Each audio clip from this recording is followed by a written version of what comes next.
Good evening, good morning, good afternoon. We are live on Abs of October Red, and you know what it is? It's Saturday night, and it's a live watch along for Mcgrail versus Leach. What a night of boxing it's been so far. I've enjoyed a few of the fights on the card. I will say, wow, Beatrice Ferreira, what a devastating puncher. I watched her break down. Um, Her opponent, Lescano, like I've never seen Lescano get broken down before. I know there was a clash of heads, and that's why we saw a bit of blood, etc. But a punch selection, ooh, devastating, devastating. But a really good fighter. Obviously, we know that she's going out to the Olympics, Paris 2024. But she's now a world champion, IBF at lightweight, I think it is. Yeah, she went up, didn't she? So IBF world champion lightweight. Plans for her when she comes back out, and I'm rooting for this fight. It's a fight that I do want to see. I'd like to see is our young Caroline Dubois going against Beatrice. Um, Another fight that we've had so far as well. Bit of a table turner. We had Joe Mcgrail versus Walker.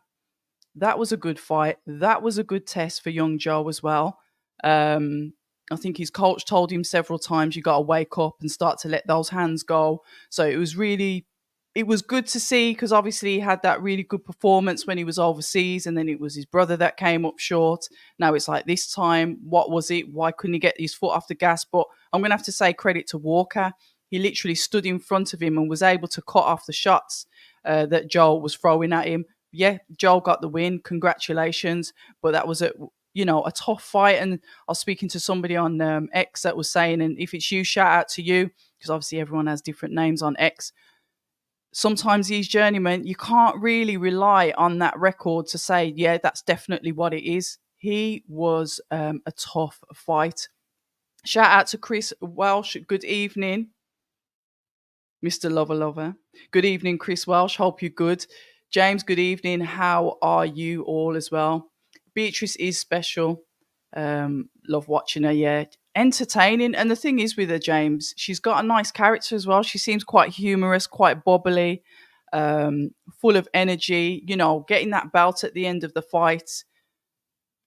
And then going on to the Olympics, even her opponent was trying to clown her a little bit and say, look, you're not focused on this fight. Obviously, you want gold.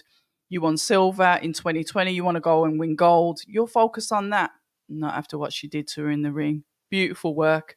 Really good to see. You know what I noticed as well? The last time we watched the Matchroom card, is it Stephen Clark? Because he's back out again already. What's he had, like 2 weeks off? But I'm looking forward to this fight. We've got young Junaid Bostan, another fighter out of the Steel City gym. We saw his fight in the US. That was a nice bit of. Or is Clark on first? Well, we saw what happened to Junaid when he was out there in the US. There was a nice bit of needle, bit of to in and fro in, shoving, mouthing off at the press conference, all the good stuff. And he said he learned a lot of lessons out there. His coach, I remember screaming at him. And as I spoke to Frank Smith, it just seems as if he wasn't probably listening to what he should have been doing in the ring. But his first fight in the US, he's back now on UK soil. Let's see how he gets on with somebody that seems like a game opponent. But I don't know. I think it just may be a slightly easier fight than the fight that he had out in the US. Oh, it's Clark. Yeah, Clark's next. So fair play to him. Turn it around in 2 weeks. It's a nice couple of paydays, isn't it, for him? There's a few fighters that can't seem to get fights, and here's Steve making his second ring walk out in 2 weeks. Anyway, what are we saying about what's been happening on? Did I speak to you guys after the? I don't know if I spoke to you after the Haney Garcia fight. Did I? This week's been a total whirlwind. What a result that was. Sorry to go back in time, but I don't think I've done a live with you guys since then. Good fight. I still do think that, Garcia, I don't think it was all an act. I think that's, part of his personality. And I still think that personality is out there on the internet for us to see. He's still speaking about things that are sensitive to him, sensitive out there to the community as well. So yeah, there's some stuff going in there, even though I do agree with some of the stuff that he is actually saying, and he's trying to raise awareness, one for a better word, on certain stuff that's going on. Interesting. But then it's carried on with Bill Haney, Floyd Mayweather on IG Live, I think it was, them two going at each other. And then that carried on to, I think, another live where Zab Judah and others were involved. Now Javante Davis has got involved. Shakur Stevenson, they're going at it. And then I think Javante Davis is now involving 50 Cent, who's decided to put posts up on Instagram, because 50 Cent is the number one, the A1 troll. You know what he's like. He will troll you to death. So yeah, interesting all around. I just think Haney underestimated Garcia, as we all did. Also, what's going on with Derrick James? We've got suing and counter-suing. I thought that Derrick James started it, but it seems as if Errol Spence Jr. started it first, and there's a counterclaim coming in from Derrick James all over purses. I think if you go back to when I was on Blue Blood Sports before that fight, after the fight happened, we did discuss that, because there's like an upfront fee, which is obviously, the guaranteed upfront fee. And then there's obviously the gate money, all the money you actually make from the fight. And it's a bit of discrepancy over you having 10% of that, or you're having 10% over the overall amount. So it got really, really, well, it is messy. It's a messy divorce, isn't it? Shame that, because they've been together so long, but this is boxing. Let's have a look. I agree with you. I think Ryan is no all play. Yeah. I gave Garcia a puncher's chance, but didn't expect him to win at all. It's mad, isn't it? What's this? Good question. But I'm going to have a look. We're going to start talking about this Clark versus, is it Spatar? I'm trying to read it. Spatar? Make sure I pronounce his surname right. Clark, like I said, is going in for his second outing with Matchroom within, 2 weeks? Which is nice for him. I like to see the young fighters get out there and get a paycheck. Something that, is it Udine, the one that Sam Jones had his debut tonight and he got the KO. I mean, what a way to start the fight. Matchroom, they love the KOs, they love the stoppages. That's what they want to see. So straight away, he's already been guaranteed a spot on the Birmingham cards, which I'm really looking forward to. As you know, it's Tyler Denny versus Felix Cash. Cannot wait for that. And it's local. So I won't be doing a live because I'll be there watching it. But yeah, let's have a look. Clark, we've got in the black and gold. They're both rocking the black shorts. Clark is in the black and gold. Both men in the clinch at the moment. Let's have a look. Body shot coming in from Clark, a 1-2 coming back from Spatar. Or Spatar. I hate when I can't pronounce the names correctly. Nice sharp 1-2 coming in from Clark once again. Slightly on the back foot as Spatar guards up, and goes forward. Both men in the clinch once again. Ref separates the two. 1-2 coming in from Spatar, but it misses Clark clean, and as Clark comes back in with a body shot to the left-hand side, right-hand side of the body of Spatar, do beg your pardon.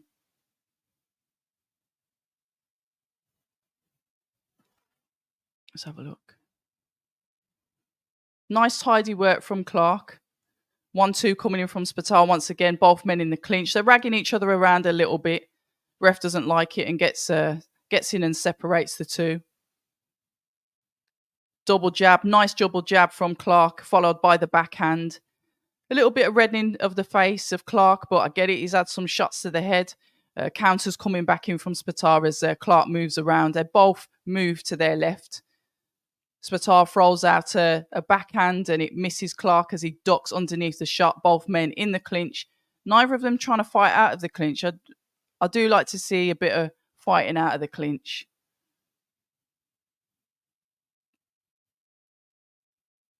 Let's have a look. I'll get back to the chat in a moment, guys. We have got 29 seconds, and this is a 4-rounder, nice little 4-rounder. So we'll be done quite soon. And if Clarky gets him out quick, it might be done quicker than that.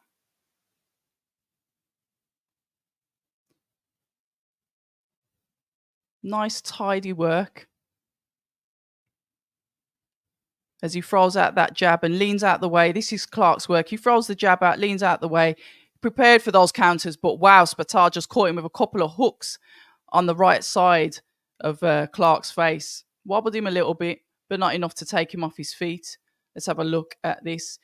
Yeah, we'll talk about that in a sec. But I don't know what's going on there. I think, look, it's territorial, isn't it? I can't even say that.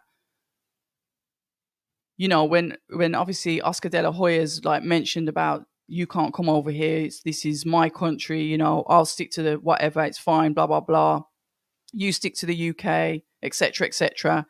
But then I know that obviously if you've seen that from what he said to Eddie, you would have seen His Excellency Turki Al Sheikh show the DMs of Oscar saying how thankful he is that he's coming over to LA and etc. etc. Which is kind of like Turkey saying, you know, pack it in. Yeah, we're in this together, blah, blah, blah. You can't thank me and not thank the other one. So, yeah, we're getting a little bit of that. I get it. It's competitive, whatever. I think Eddie responded with class. Hi, Raymond. How you doing? Herco, how you doing? Good evening to you as well. As both males go back out and see, Sparta takes the centre of the ring. Once again, both men in the clinch. Soon as Clark tries to get on the inside, Sparta like pulls in and gets him into the clinch straight away. But Clark's got to be careful, keep that chin down, because I'm telling you now that guy does pack a punch and he does throw the shots quite accurately. Like he does hit the target. These guys both in the clinch as Clark double jabs out of it, throws a 1-2 with the 2 to the body of Sparta, not phased, tucks up, walks forward, not throwing out a shot yet. But Clark walks in and clinches, and as the ref separates, a cheeky little uppercut goes in there. 1-2 coming in from Sparta. Yeah, he's going to get... Yeah, his clinching's getting a bit... Jab out from Sparta, jab once again, double jab, backhand from Clark. As Sparta answers with his own, not effective, but catches Clark there on the chin, on the left-hand side. Just grazes the chin. 1-2 coming in, well, double jab coming in from Clark. But Clark's grabbing him in for the clinch now. See how long it takes the ref to get frustrated with this as Sparta throws out his 1-2. Clark's able to throw in the hooks to the side of the head. Bit of toe-to-toe work there. Sparta landing a couple of punches on Clark.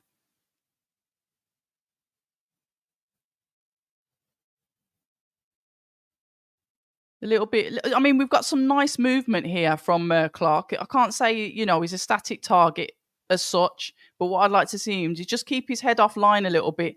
Lovely, beautiful body shot there as he dips down and goes to the right-hand side of Sparta's body. But I'd still like to see just a bit of head movement. Just keep your head offline. But once again, he dips in for that body shot to the right-hand side of Sparta's body. The ref separates the two. 1-2 coming in from Clark. He moves then, goes for the hook, but Sparta answers with his own. Both of them throwing shots and missing the target. 1-2, saying that Clark rolls in with the 1-2, lands clean on the head of Sparta. The ref once again separating them as we've got 15 seconds left in round number 2 of 4. Body shot coming in. Counter comes in from Sparta. 1-2-3 coming in from Clark. Just pushing Sparta back slightly as he comes forward and throws his own. His footwork's all over the place. Both the males end in the clinch to finish round number 2 of 4. Nice to hear that. I do like to hear that. Udin looks good. Great amateur. Yeah, he was... He packs some power, doesn't he? To be fair, we had another chap that debuted on the GBM show last week. Was it last week? Yeah, I think it was. And he was like into fitness training, come from all sports. Another powerful puncher as well, and he had a good debut. I'm just trying to remember what weight he is. Yeah, absolutely, Sean. I'm loving that LA card. I know there's a couple of people that, as per usual, I get it, but people like to moan and complain.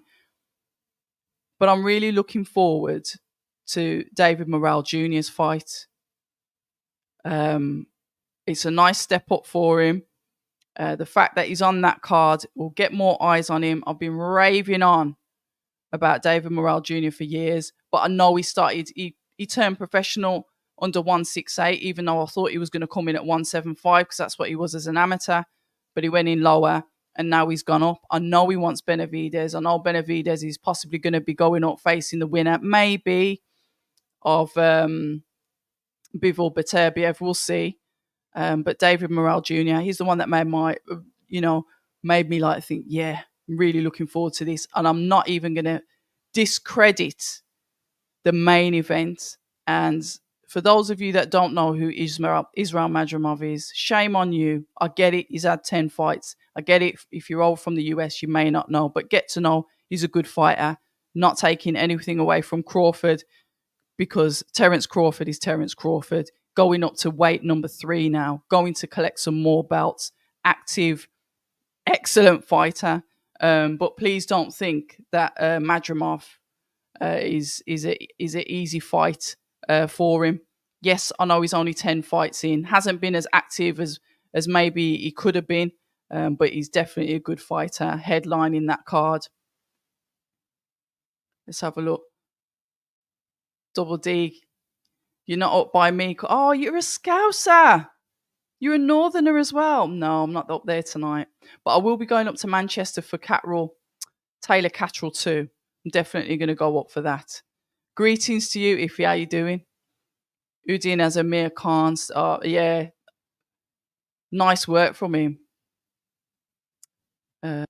Clark looks like he'll stop him. I was thinking that because his feet are a bit scatty, aren't they? But he tucks up and he keeps coming forward. But you look at his feet. Look at how Clark plants his feet compared to how Sparta puts his. There's worlds apart. And I tend to watch the feet, not always the punching. Raul, good evening. How are you? Eubank Jr. has officially left Wasserman. Yeah, I retweeted that today. Obviously, we heard the rumours. I was speaking to Everything Boxing about that previously.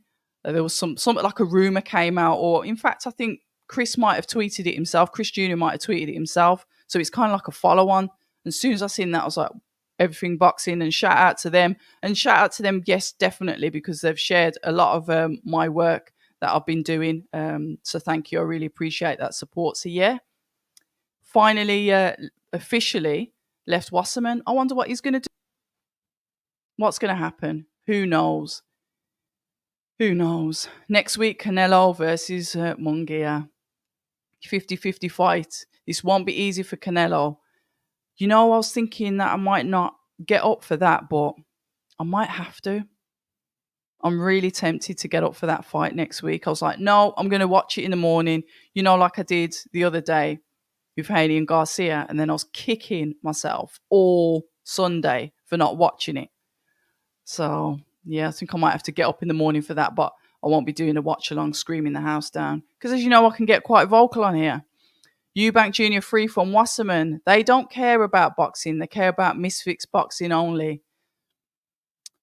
You know what? Maybe when they have the next show, I'll have to try and get down to one of the press conferences and really iron that out, because I think it's a conversation that needs to be had. So I get why people are going to say that, if I'm going to be brutally honest. Emma Willis, how are you? Good evening. Shout out to Emma Willis in the chat. Yes, I know I'm a bit biased. Ladies in the chat, I'm going to give them some extra love because we need it in the sport. So Emma Willis, good evening to you. Crawford's chin's going to get seriously tested. Emma, you know what? Well, we did a watch along when Madrimov fought, is it Kurbanov? I can't remember the surname. But we know what he's capable of. But we can't take anything away from Terence, can we? But it's gonna be a good fight. I'm excited about that.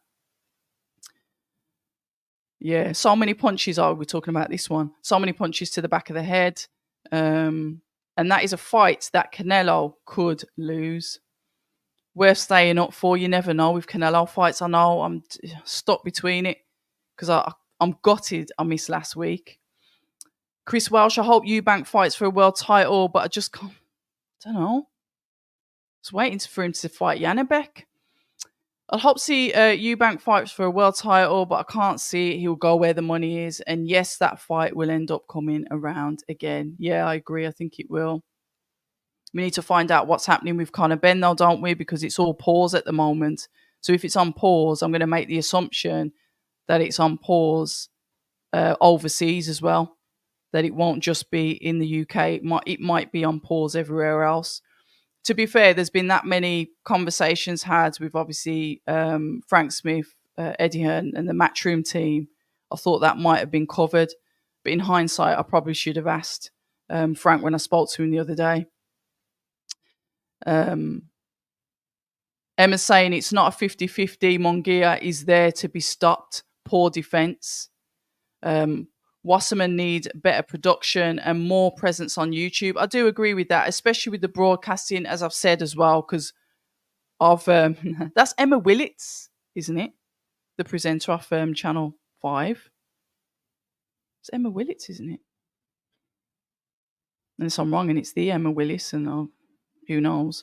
Yeah, they do need more presence on YouTube. Their fights need to be streamed on YouTube, and then you can obviously switch over to Channel 5 for the main event.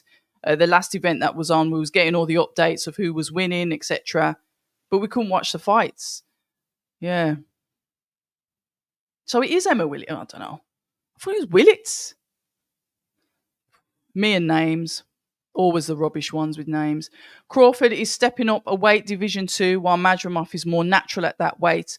Obviously, I'll still make Crawford the favourite. I think Crawford is the favourite as well, Chris. I'm not going to dispute that. All it is that, loads of people looking over him like he's a nobody. That's what I didn't like. It was like, And obviously, I've seen that he's obviously in camp with Kovalev as well, because Kovalev's on there. I can't wait. May the 18th. We've got so much. May the 18th as well. The undisputed bout. Tyson Fury versus Alexander Usyk. We're drawing near. May we not forget that fight that's coming up, and obviously Kovalev's going to be on that card. Good evening, base. Smash the like button. 28 watching and only 12 likes. Sort it out, people. I can see 50 up here. Why do people see different numbers? You know what? Even if there's 2 in here, I wouldn't mind. But if you want, yeah, smash those likes, guys.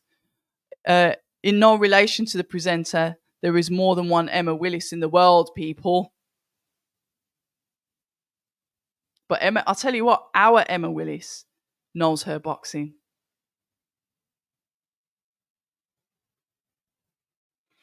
Munguia got poor defence, but he could use his work rate and his strength. You're not making me going to sit up for this fight. I'm going to have to set the alarm and go to sleep and get up. I can't do it all-nighter. Crawford definitely shouldn't underestimate him and get too cocky after the Spence fight. Yeah, I don't think he will. I think, you know what I will say about his corner with Bolmac? Really calculated, really clever trainer. I don't think I can't see him overlooking him at all. And to be fair, Bolmac gave Madrimov credit. He says, I know who he is. I've watched him. So I don't think they'll, think that it's going to be a walkover, because it definitely won't be. Crawford isn't young anymore. Anything can happen. Yeah. Iffy, May the 18th, my birthday. Well, you know what? You'll have to pass through if it's your birthday, and we'll all wish you a nice happy birthday on May the 18th. And congratulations to Clark. You won the fight. Excuse me, I got distracted by the chat once again. I'm gonna get back on it now, but yeah, let's work through this. What birthday is it? Do you get offended when people ask your age? How old are you going to be, Iffy? And are you putting on a bet on the night? Are you going to take your chances on Fury or Usyk? I'm going to take my chances on Fury. I'm not betting, though. But I just feel like saying it. Could be wrong. Who knows? With it, scissor stuff. No. Oh, maybe I know somebody else with that surname. Good evening, Bruce Gas. Boxing, jazz, and more. You know what? I'm gonna have to check your channel out. Do you put like music and stuff on your channel? Like, do you have like a playlist and stuff? I'll check it out in a bit. Because I do like jazz music. Don't ask me to name any artists, but I do listen to it. One of these, what you'd call a casual. I know about Miles Davis and a couple of others, but that's it.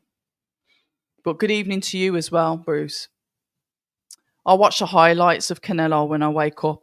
But Beterbiev Smith was awful for my eyes. Yeah, I think my eyes were bleeding as well when I watched that. But I weren't missing a bit. Artur Beterbiev, I'm just not missing any of his fight. I'm not doing it. And boy, are we going to get a fight that's going to be coming up on June the 1st, the headline of the 5v5. I feel spoiled at the moment because we just seem to be getting a wealth of fights, but we're hearing like the good names that are having fights. Say, for example, you might not hear like really good names or popular names all the way, like, I don't know, maybe every 5 months or so, but we seem to be getting them continuously. And guys, whatever you say, I know that there's a rematch for Fury Usyk, but I don't know if it's going to happen like straight away because I talk sport. I can't find it, but I've seen it put up by, I think, was it Michael Benson? Put it up on X about AJ saying he's obviously waiting around that date and he's going to be Wembley. I'm so happy I booked my hotel. I booked a hotel for the suspected date. I don't know when it is. I can't remember when it is off the top of my head. But I'm booked because soon as AJ's name goes on any card, the hotel prices go through the roof. So yeah, we'll see what happens. But I wouldn't be surprised if he jumps in. I know there's a rematch, but it just seems as if his excellence is sort of like saying, you're going to get the winner or you're going to have the fight that I want to see you have. I don't know. Let me know in the chat if you guys think I'm raving, which, yeah, I am. But what's happening with Yard and Frank? That's another bloody good question. I don't know. To be fair, I was supposed to send Frank's PA an email to see if I could get him on, the YouTube, not a live, but I won't get Frank Warren on a live, but like a pre-recorded one that I do. But I didn't, so I might try and do that next week, just so I can have a catch up with Frank. Oh, well, happy 29th birthday for when you get there. 29. God, that seems like such a long time ago. Wow. Back in the world of make-believe. I won't be doing anything on the 18th apart from watching the Fury Usyk card. Yeah, you can't miss it though, can you? Is it? What did they say? It's the first one of the 4-belt era. Don't ask me about belts, but I know it's not just significant because it's undisputed. I believe it's the first one of the 4-belt era. And your money's on Usyk. No, you know what, Raoul? I don't understand betting. I've tried to ask people to explain it to me in the chat before, and they have, and I'm like, oh yeah, I think I get it, and then I'll go away off the live and completely forget. But it's probably a good thing. It's probably a good thing. Yay, Sob. Kyoshi, how you doing? Did you catch the? Yeah, what a beautiful, beautiful boxer she is. Very decent. It's a shame the world title fight was so low on the card, especially the Nxtgen. Yeah, it's one of them. It was still good to see her because people would have tuned in. I mean, it wasn't on the free stuff, was it? It was on after 7, so it wasn't on the early start before the bell. It was on the main card, main event card. So yeah, do you see how excited she was? She's like a ball of energy. That's what I liked about her. She's just like absolutely buzzing. Yeah, we've definitely been spoilt. and I'm happy to be like practically every other week. There's a good card on. Bruce is saying Turkey's already talking Wilder versus Josh. Ah, really? So that's come back around again. Interesting. Interesting. Hmm. So he's on loan, isn't he, to Matchroom because his promoter is Finkel, isn't it? That's his promoter, isn't it? So he's on loan to Eddie for the 5v5, isn't he? Or will Eddie keep him for September? Because that's some nice money for Eddie if he does. If Wilder gets beat by Zhang, interesting. Kyoshi, is that? Yeah, I literally look. There's Jay Z as well. I thought, you know what? I'm trying to create this boxing atmosphere. Let's just get a crowd because I messed up with the thumbnail and I didn't save it basically to my computer. But I think I like this because it gives that boxing vibe, doesn't it? Maybe I could save this and put some words on it, but maybe I don't know. But I like it. Fight night, boxing ring. No, I don't know what fight it's from, but it is from a proper fight. It's not from like a music video or something. Raoul, crazy to think about a year ago, excuse me, networks were pulling out of boxing because it was on the verge of death. Double excellence, double excellency Turkey saved the whole industry. Money talks. If and yes, it is good to see because now we're getting the fights that we'd like to see or have thought about and have thought maybe we're never going to get them. So that's the good thing about it. We're being spoilt, and it's the fact that because obviously he's controlling it with the financial backing. Because let's face it, that's what it is. He can jump through a bit of red tape and all of the bureaucracy because look, he's now partnered with I think it was the WBA. He's actually partnered with them. So he's got a share in that. And then obviously we saw Maurizio Sullivan at the 5v5 presser with another belt and lovely belts. And here we go again. So he's infiltrating everywhere, all the corners of boxing to have some kind of control, some kind of stake in it. That's if you look at the business side. But if you're looking at it as a fan, it's like, okay, we're getting the fights. Good luck with the Wembley Hotel, Red. Hotels tend to just cancel your room when they get into the event happening. Yeah, touch wood, that hasn't happened before, but anything's possible. But if it's a 5v5 in the UK and I'm privileged enough to get on the media accreditation list, because remember, you have to apply. It's not a given. It's never a given that you're going to definitely get through because there's a lot of people that are going to want to go to that. And I'll keep it real. I've been on accreditation lists, but I've had to like sit in the rafters because there's not enough media seats. So it's not all the time you get to be in that media part. You have to sit up in like far up and obviously watch the fight rather than being in like the media bay, which is more or less ringside. So it's an application process, and they will give priority to the main media. There's going to be a lot of written media there. There'll be world media there, and it's whoever gets priority will get those seats. But I'll definitely apply, but it's never a given. But I have reserved a hotel. It will retire after. Chris, where's this come from? It will retire after the fight, in my opinion. Win or lose, but it depends how it loses and wins. If it's a controversial or tight fight, then a rematch happens. Interesting. It looks like I'm in the US. I'm trying to get that LA feeling. Philip, I'm glad I've done it. I'm glad I have done it. Andrew, good evening to you. How do you see the Fury Usyk fight going? I think Usyk could dominate. I'm just gonna say Fury. 'Cause I just feel like saying the opposite to everybody else. I don't listen. If I'm going to be honest with you, I was confident in 100% confident in Fury before, and then after Ngannou, it dipped a bit, and then as time's gone by, I'm thinking, oh, probably Usyk, and then now I'm thinking, oh, Fury. So I'm all over the gaff. I think this fight will tell a story. It will tell a story of who is who, because if anyone is going to show you out, it's them pair. Because look what Fury did to Deontay Wilder. Yeah, not once. All right, a draw, but come on, arguably 3 times.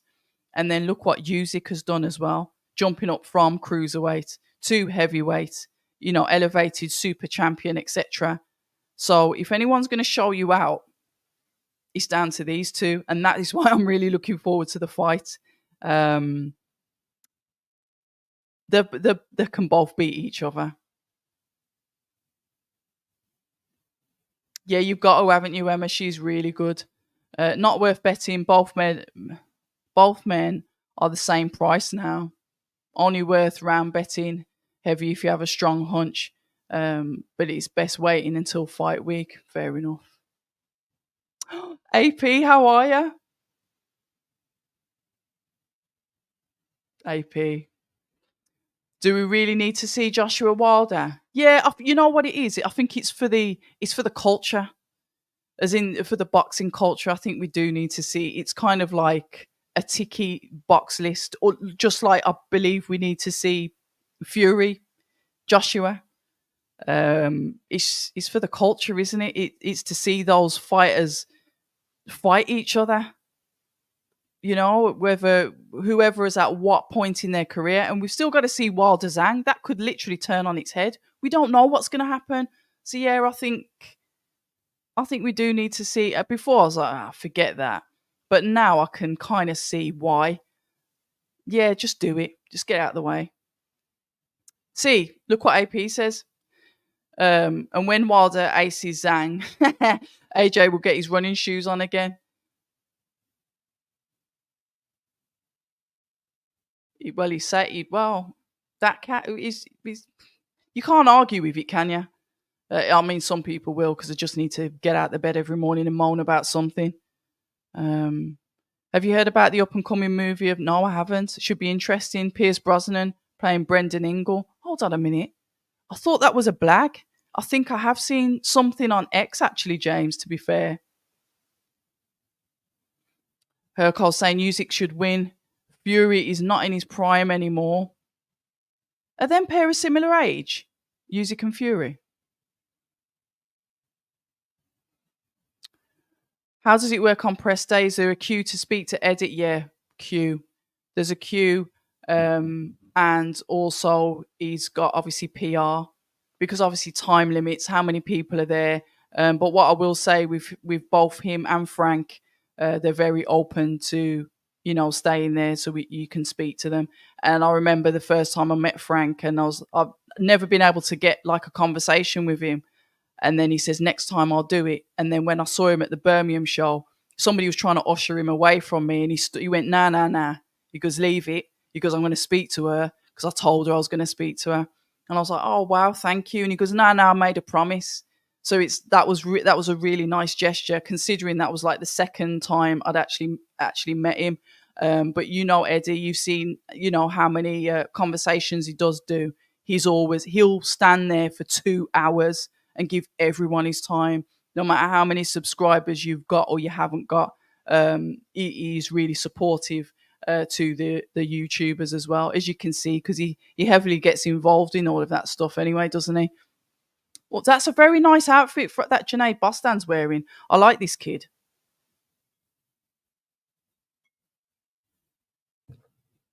I'll run back to the chat in a bit. Let's have a look. Both men coming into the centre of the ring for the final words. Over rules in boxing. Interesting. Let's have a look. I do think, she says, I think Junaid should get his. Was he minding about his shorts? What's he saying? Let's have a look. I do think he should be able to get this young man out of there, but he looks tough, he looks durable, but we'll soon find out. Right, both men straight into the centre of the ring. Got the wide stance from both men. Junaid looking to throw that jab first, getting that feel for that space.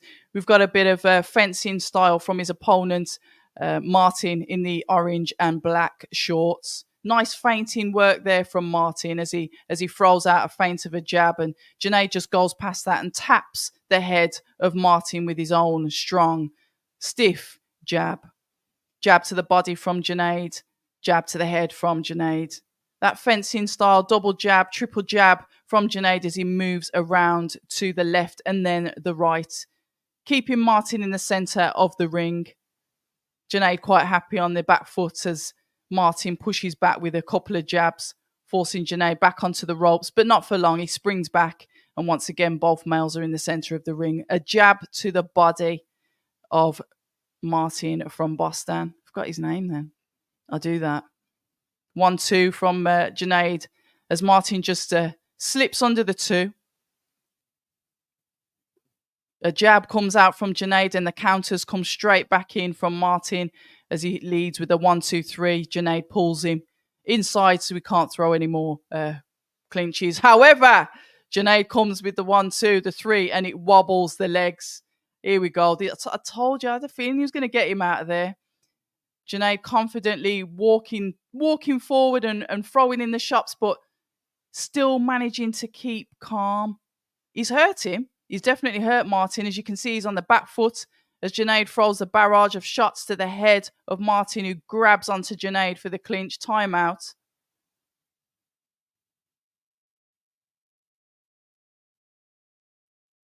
The jab comes back out from Junaid.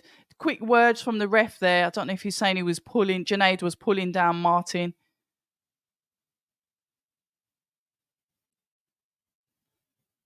We need some patience here from Junaid, which, to be fair, Bostan's showing the patience. He's not trying to rush his work, but there's no harm, is it, if you smell blood, going for it.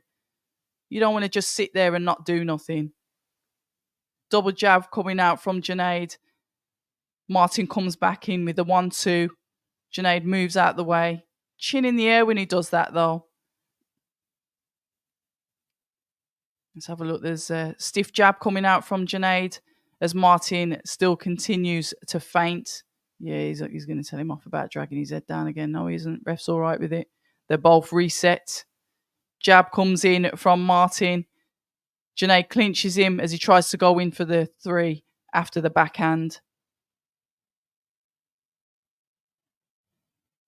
The clappers are going for round number 1. Good start, because Junaid hurt him, spun him, gave him a nice little bit of a body shot there, but Martin comes forward and throws the double jab to finish off the first round of the fight. Let's have a look.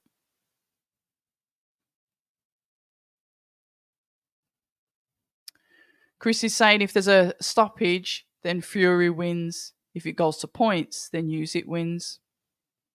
As I'm from the UK, I want Fury to win, but I like Usyk, so yeah, it's a hard one. I get that. I just saw a picture of Devin Haney randomly bump into Oscar De La Hoya, who was playing golf. What happened? Was it just a picture? Oh, you said a picture. Was there any caption with it? What did they say, Philip? Usyk 1 or 2. Is he? Interesting. Not a big AJ fan, but you got bless people thinking Joshua. Yeah, that's crazy. He didn't duck him. Flat earthers. AP. Oh, these. You know what? To be fair, Double D and AP. I don't know what you bloody single letter guys, but I tell you what, if don't you pair start going at each other in the chat. Shem Escal, good evening. Boxing King Media had an interview with Dominic about this movie coming out. Okay, nice one. And shout out to Boxing King Media, fellow YouTuber that works hard and gets some real good conversations in with Dominic Ingle, to be fair. But in saying that, I've really fell off listening to some of the channels. I kind of like just target certain things that I want to know. So I've done a little bit of homework. So when I speak to people, I can kind of like follow on from stuff that they've said. Let's have a look. We've got Junaid on the back foot as he spins off Martin and moves himself back into the center of the ring. Nice body shot that dipped the legs of Martin there as Junaid throws out another nice shot to the head of Martin. But Martin, relentless, comes forward. Bostan's being a bit messy with the holding, but whatever. Round number 2, and we've got about 1 minute 45 seconds left of round number 2. Junaid's got his hands down, jabs, moves, try to clown. You got to be careful when you're doing this stuff that you can actually follow it up. We need to see just a little bit more boxing from Bostan as he there we go, as he seemed to have slowed down on that as he throws a nice 1-2 out to Martin. There we go. Boxing wins.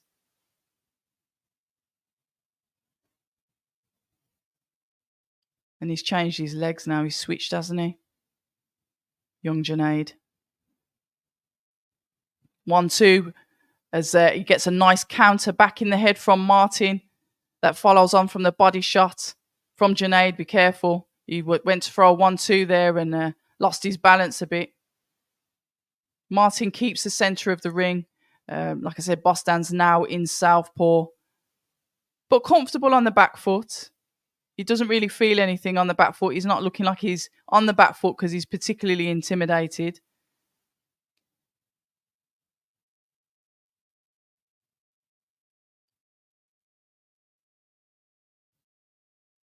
Let's have a look. Both males got their hands down. Martin's looking keen to come forward, to get inside, to let the shots off. But as you can see, Bostan's sort of like stopping him off. And as soon as he steps in, his head's getting jabbed off. It's good work. He's probably working better in southpaw, to be fair. I don't think this fighter likes it. He's a bit more reluctant to throw the shots. Oh, God, he was saying that. He just caught with a lovely backhand. That is, Bostan got caught with a lovely backhand from Martin.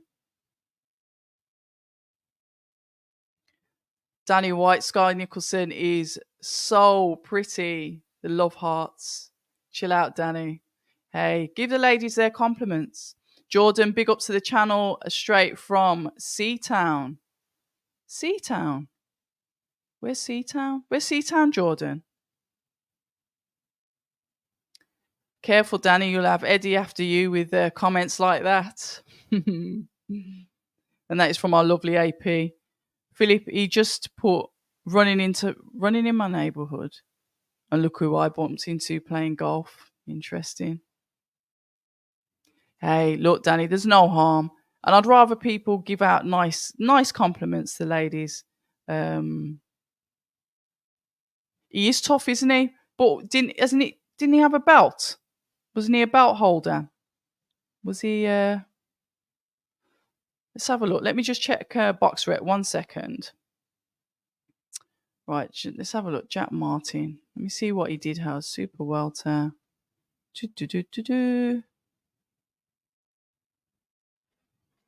He was a Southern area super welter. Only a year ago, June 2023. So he's got some caliber. He's held a Southern area belt. I thought they said somewhere he had a belt, to be fair. Right, so we can see that Bostan's gone back to orthodox. Both males are fighting at orthodox. Martin confidently takes the center of the ring. Bostan on the back foot, jabbing and moving, dipping under the suspected counter that's going to come in from Martin, moving out the way, looking a little bit untidy as he jumps into the body shot there of Martin. Now he's gone back to southpaw again. I think we'll probably get a lot of switching from Junaid, obviously using that to confuse his opponent.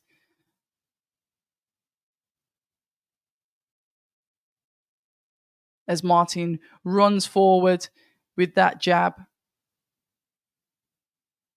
Round number 3 of 10. We've got 1.5 minutes to go of this round. thing is, Junaid's nearly had him out there. That was a lovely screw shot to the head of Martin as he moves left to right, evading any counters. Albeit Martin on the front foot can't seem to lay hands. It looks like Junaid's probably got into a better rhythm now. He's countering all the shots that Martin's throwing out at him, really going for the body as well. Even though the ref said that was a low blow, but it looked okay to me. Martin's there trying to come forward with the shots to throw onto Bostan, but he's evading all of them, both men in the clinch.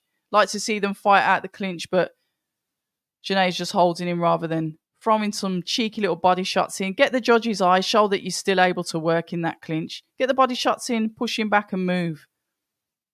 He's saying that Bostan just throws a body shot to the right-hand side of Martin. Martin takes the shots, goes back, goes forward, and tries to throw a 1-2. The shots aren't really catching Bostan at the moment. He's able to slip the shots that he's throwing. It's like he can see him coming. Better rhythm. 10 seconds left in round number... Is it round number 3? I think it might be.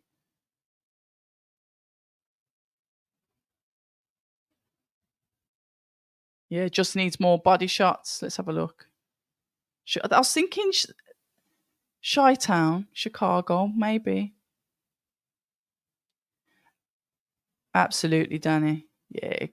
Listen, give the ladies a credit. Sky couldn't... Mate. She's absolutely stunning. She's a belt holder. She's in her own league. I'm in mine. You know, one thing that can I ask you guys? You know what? There's a few men in the chat, and Emma. And I don't know where Stephanie is tonight. Stephanie from the US. Can I ask you guys something? As men, why do you like to pit women against each other? Is it just something that you do like from school days where you think, I'm going to pick a side and I'm going to see what trouble I can wind up? Because I can remember a lot of fights at school or at college, and it was always some guy that was always stirring up some rubbish. I don't know why you like to do that. Please let me know in the chat. It's like one of these seventh wonders of the world. Why do men pit women against each other? Because you don't really see men do it as such. I mean, some men can get really catty, but that's a whole other show. But yeah, let me know in the chat why people do that. Very strange. Right, here we go. Round number 4. So that was round number 3. So Bostan back into the normal orthodox stance as Martin tucks up, trying to come forward and let off his own shots. Bostan managing to block them, throwing a 1-2-3, ended with a body shot to Martin. Nice work now from Bostan. Active, literally throwing out that jab, nullifying any work. That was once again another beautiful screw shot from Bostan. And this is how I remember him. Those screw shots are powerful. He's clearly outclassing this guy. Even though, listen, Martin's tough.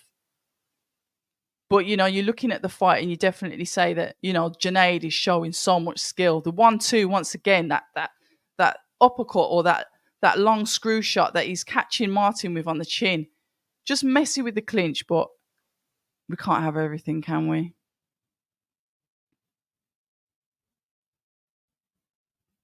Bit of spinning there.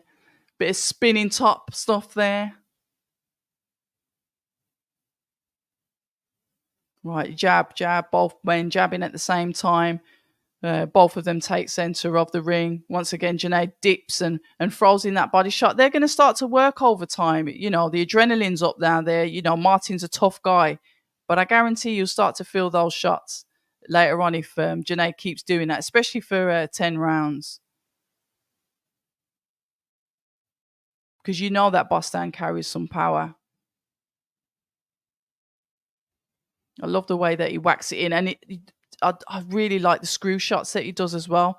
He sit on it, really sit on it. There we go. Sit on it, turn it over. As Martin comes back and catches Bostan with a couple of shots there, but Bostan, quick on his feet, is able to move out of the way to prevent any more shots coming his way. Body shot there, the 2 from Bostan to the body of Martin. Backhand to the head. He's now back in southpaw, isn't he? Backhand to the head of Martin from a southpaw stance from Bostan. Body shot once again.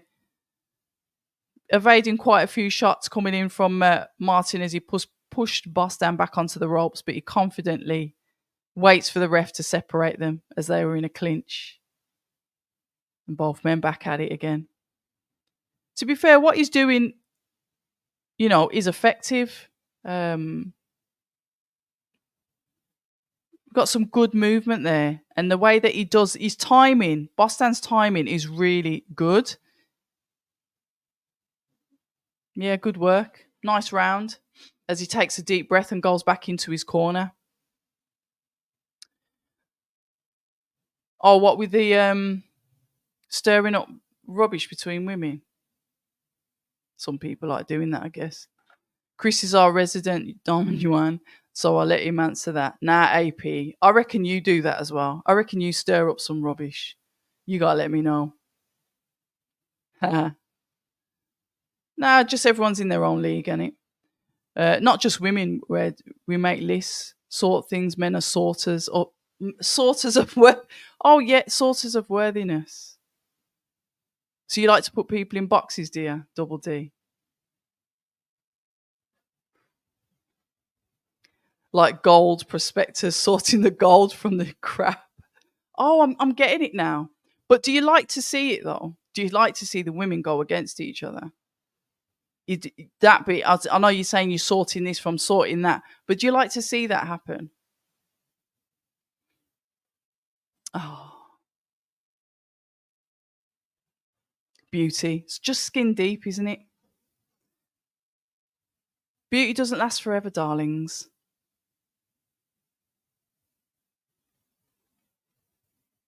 Somebody said I was 40 today. I took that as a compliment because, like I said, I'm not 40, am I? 46. I'm 47 this year. So to look 7 years younger than I actually am, that's great. Here we go. Boston once again back in southpaw. Throwing a beautiful backhand to the unsuspecting Martin. Round 5 of 10.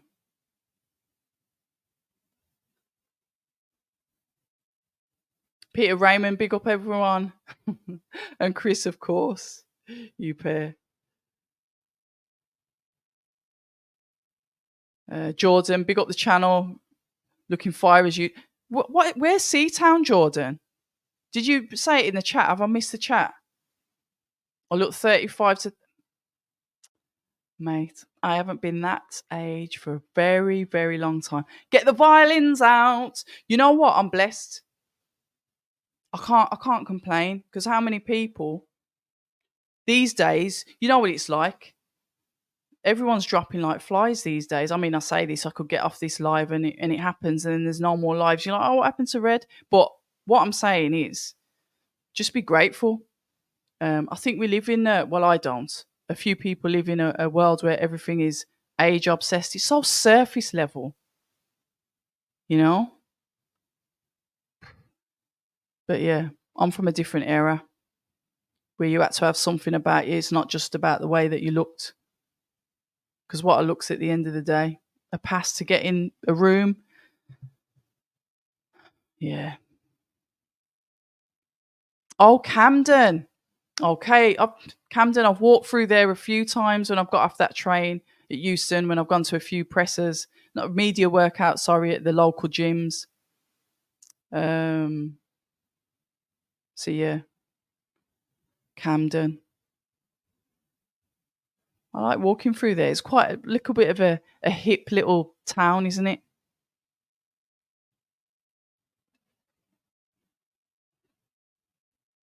I love these guys. How's everything?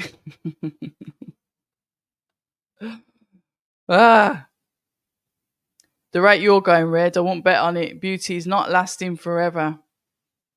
It doesn't last forever, does it? AP, no, don't get involved in all that, don't you?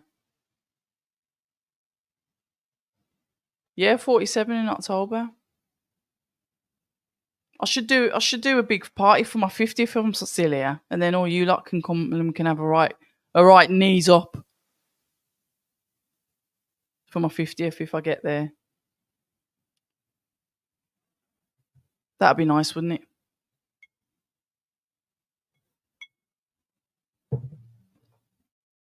Yeah, no plastic surgery either. You know what I mean? Excuse me, I'm just gonna have one of my protein bites. You can see it there. It's peanut butter, oats, honey, and blueberries. Homemade.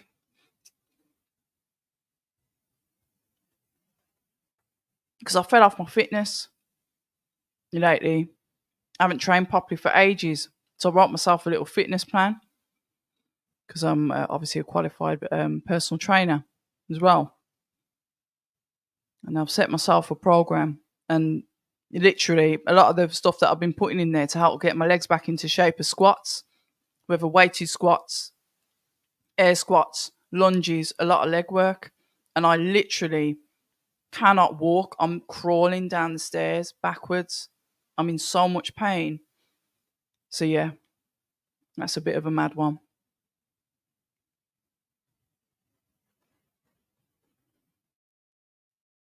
It doesn't matter if I look in my 60s. And you got to listen, this is a camera and I've got a bit of makeup on as well. Like I said, if you want to see what I really look like, look at my Instagram post when my hair's all over the place in the morning. I've got no makeup on. Then you might say, yeah, she looks about 55 now. You see, round number 6. To be fair, I thought that Junaid would have got him out by now, but he hasn't. Just shows you how durable the experience that Martin brings to this. And if you think, you're a prospect, you know you can stop people, you have stopped people, and then you're in a fight like this where, yeah, you're landing some good shots, you've even hurt him, but he's still staying there. What does that do to a fighter? Some of them may say, oh, it doesn't bother me. It would bother me. If I know I'm putting in everything, I'm putting my shots together really good. I might have seen your back leg dip. I've nearly had you out there, but you're still there and you're still coming forward. Can you imagine how disheartening that is? It's like you're chatting up somebody really nice and they just keep on saying, no, go away. And you really like them and you really made an effort and saying, no, go away. It's going to be frustrating, isn't it?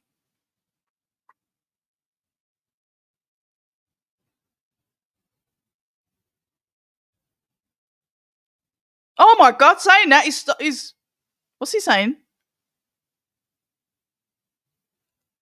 He's saying it wasn't legal. Huh?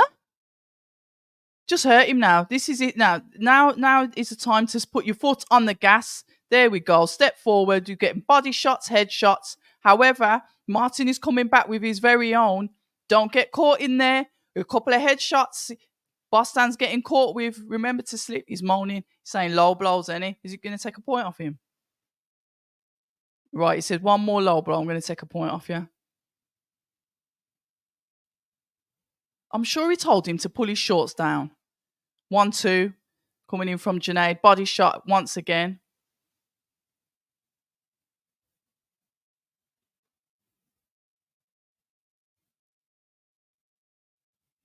God almighty, this git is just not going away. Junaid is hitting him with, he's turning his back. Don't do that stuff. Careful with the show bolting. You can get caught a bit. Frustrating. Right, James says, I'm a year older than you, October. I'm in the gym all the time since I was 15 years old, yeah. And this is what I mean, because you're in that routine, James. And you keep it up, it's fine. It doesn't matter. It's another day to you. And I was somebody that was completely training, like all the time, training hard. And I fell off a little bit. I'd say it's probably been, don't get me wrong, I've been doing my running and stuff, but it's not the same. As obviously the weights and other stuff, battle ropes, kettlebells, all different other stuff that I do for my fitness. So I started that back up again and I am feeling it. But just got to keep going. Chris is going to be 25 on Monday. Happy birthday, Chris.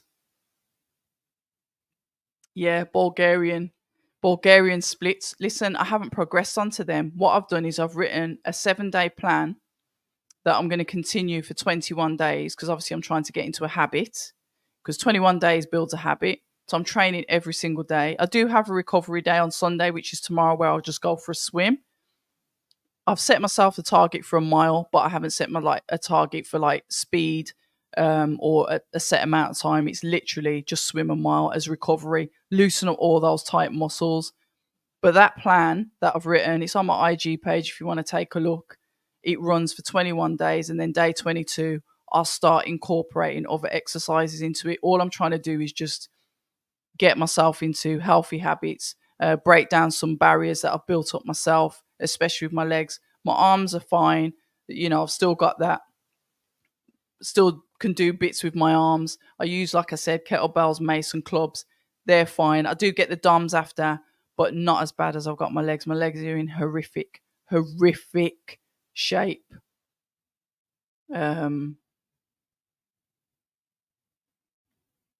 But yeah, Bulgarian splits. Yeah, I'm not ready for them yet. I'll keep it real. I'm not ready for them yet. I'm not ready for Bulgarian splits, and I'm not ready for the elevated squats either. Mm-mm. We're not doing that yet. But my fitness tends to be a lot of the functional stuff anyway. Like I said, I work a lot with the steel.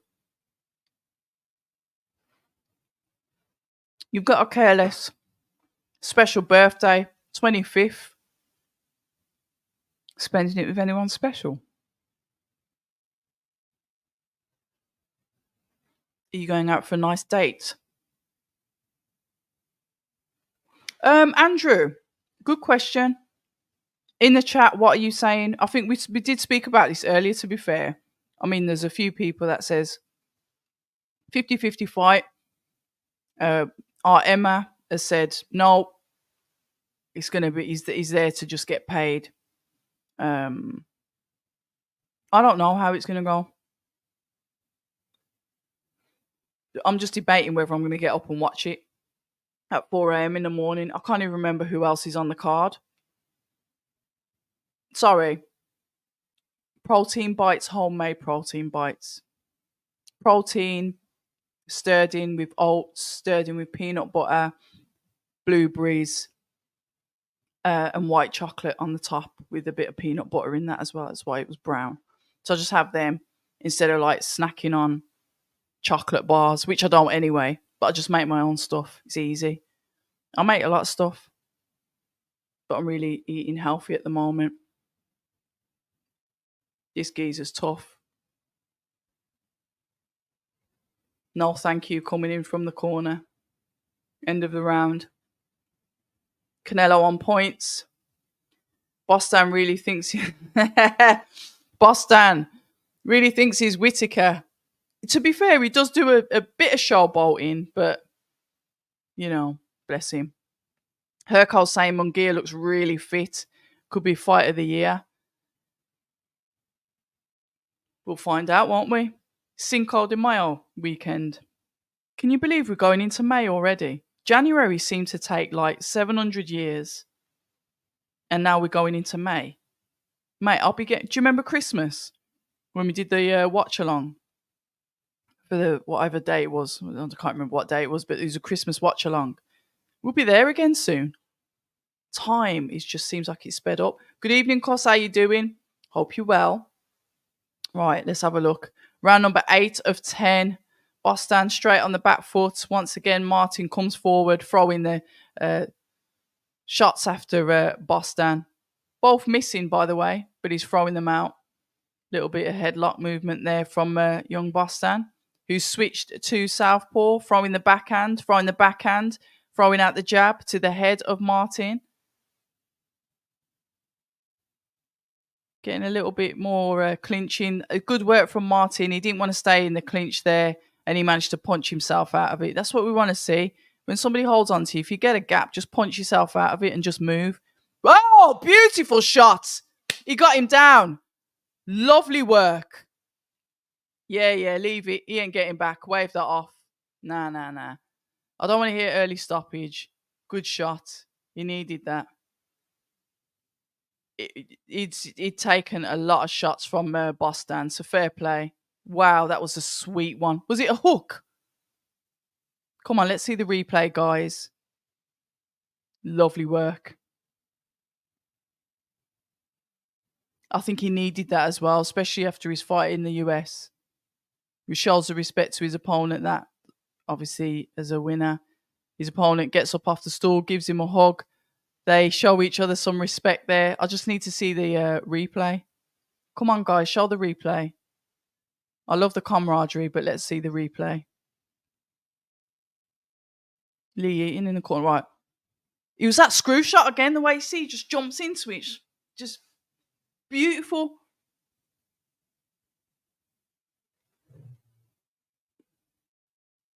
Yeah, 1, 2. Yeah, go. Whack. Love that. Just slumped. It literally like delayed and then he just slumped onto the floor. Good work. Congratulations. Thought that was going to end up going a different distance. Why did they try and dab up after a competitive round? I don't know. He was on his own there because obviously what's his name didn't do it. When am I launching it? Don't you? I think you have to get all licenses from that. I told you already. I make my own protein bites. Yeah, I make my own soap. I make my own cream. Obviously, you guys that have been here from the beginning know that I do a bit of cooking as well. I just keep it for like family and maybe a couple of friends. Don't sell it. So no point. I'll share the love. Give you the ingredients. You can do it yourself. Andrew saying Munguia is defensively leaky, and I think Emma said that as well, and I think Chris said it. So Canelo should have enough. When did Canelo have his last fight, guys? Because I'm struggling to remember. I did the same thing with Andy Ruiz when I was speaking to Frank Smith the other day. I can't believe I didn't remember that he had a fight with Louis Ortiz in 2022. Just went completely over my head. Italian meal, Chris told me, but that's all he said. Italian. I like it. I just had a butcher at the workout plan. Yeah, it's not for beginners. And if you think about it, if you look at all of those, Jordan, how many squats have I been? I've done like it's like 100, nearly 100 a day. It's 100 a day, isn't it? Is it 5 sets or 4 sets of 20? It might be 4. So, all right then. Say for example, 40, 80 a day. My legs are burning, but it will change. 22 days, a new one will go up. I think Munguia will extend him. Extend him, Raymond.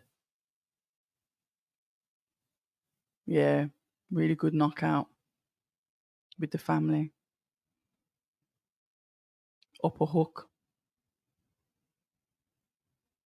Lee and everything, yeah. He's all right, He's all right guy. He's on his fitness now as well. Must be all of us with a midlife crisis. Martin is a very tough man. He did himself proud. He bloody did. He stayed in there, but I do think the stoppage was fair. A decent performance from Boston. He needed that stoppage, didn't he? Emma, I don't know why people are acting like Canelo has suddenly fallen off because Charlo chose not to fight. That was his last fight. Thank you, Emma. Thank you. I don't know what's happening with the Charlos, to be fair. Don't know what's happening with them. We'll see. We'll see what happens. But yeah, he was very respectful, Charlo was, in that fight, to be fair. I remember it. It was sort of like, well, I get it. Canelo's a massive star out there, and speaking to some of the guys from the US, and if there's any US guys in the chat, good evening to you. Like, boxing is such it's such a sport that's low down on the line of several sports that they've got going on. Boxing doesn't take priority. So when you're like a Canelo or a Gervonta Davis or a Ryan Garcia, or obviously, you get the big names and it's like you get the real credit for it, but nobody else seems to know about any of the other fighters. So I guess why a lot of fighters tend to be in awe of Canelo is because of what he's achieved. I think he was boxing since he was 15, and he's achieved a lot. Is it Dimitri Bivol he's lost to, and obviously Floyd Mayweather, but that's it. He's achieved so much. He's had a lot of fights. I think sometimes we don't tend to put respect on the fighters' names when they're here, and I reckon the same thing happened to the fighters back in the day. I reckon they probably wasn't put up on a pedestal as much as we put them up now because we're not in that era. And I think 20, 30 years down the line, you'll get the same thing where some of our fighters that we never really showed that much respect to, they'll be like, oh, wow, back in the day you had such and blah, blah, blah. But like I said, it's the curse of social media, isn't it? You reckon, Iffy? I've heard a couple of things, but I've just decided not to comment on it. Charlo took the paycheck. Yeah, September 2023. Yeah. Charlo wanted to flex that 100 bloody money. Canelo will have his hands full with Munguia.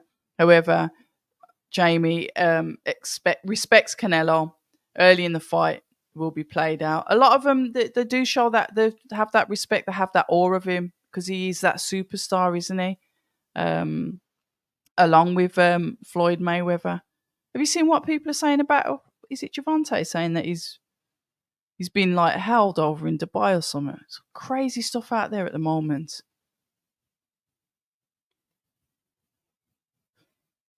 I didn't even notice, to be fair, Double D.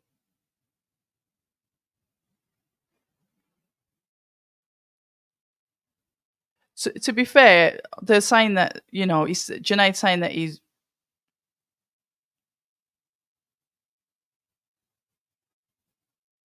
I think that shot that he got him with, he was doing it all night. It's just that landed on that sweet spot to drop him. Yeah, they are in the black attire. It's either that or some of them in extremely dark blue.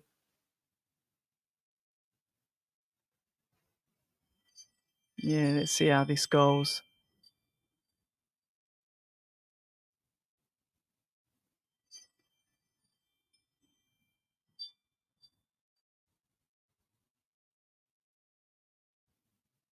So you know what? I'm a little hopefully. Well, it should be all right anyway. The main event, Mcgrail against Leach. There was sort of like insinuating that this is kind of like a do or die fight for him. But I do like the next gen cards. It's nice. I like these cards because we get to see the young talent. We've got so much going on globally with boxing that sometimes we forget about our home talent. That's why I do like to watch these shows. I do like to watch the shows at York Hall that Frank Warren puts on. I do like to watch the GBM cards that we're seeing as well. Obviously, Boxers got their events May the 11th. I'm just trying to think. Yeah, they've got some Welsh fighters on that card as well, albeit it's obviously the world title fight with Jessica McCaskill and Lauren Price. Looking forward to that. I'll be doing a watch along for that as well. I won't be there in Wales. I'll be doing a watch along for that for sure. All Black for Liverpool's time. See, Iffy, I wish I could laugh at that, but I have no clue about football. Oh, he's done it again. If Leach wins, I win money. You always do this.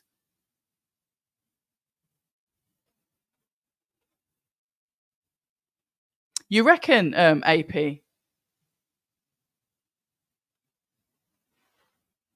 You think so? We'll see what happens with him, innit?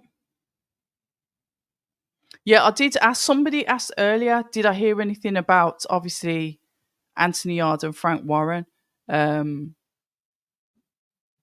I watched, I don't know if you guys have seen it. So, yeah, I think it's credit to Umar from Box Nation. If you haven't watched it, watch his sit down with Ben Shalom from Boxer.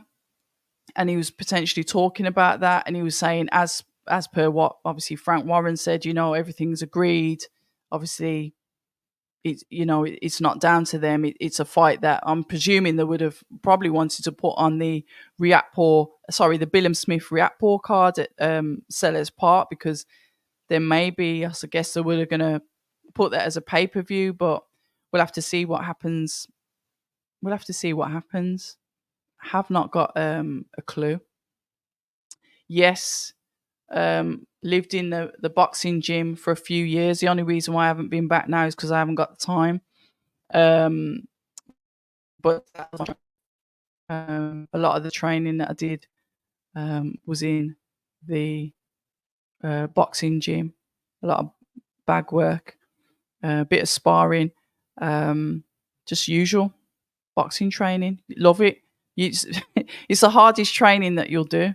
And that's what I mean. I had solid legs from that because the training that we had to do was so obviously, you've got to be able to put your weight on that back leg. So you've got that fluidity, like keep yourself central, but really be able to sit on that back leg to be able to turn over those shots to get the power off.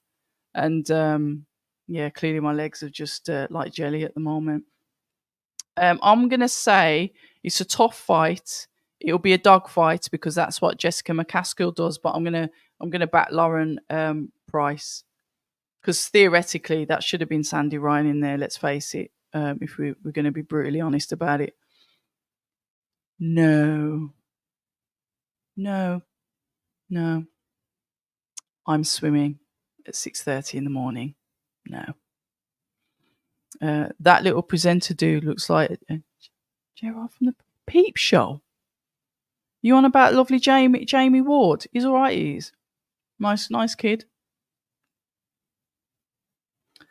Go and do the workout. But have you trained before, Double D? That's the only thing. That the workout that I've put up is not for beginners.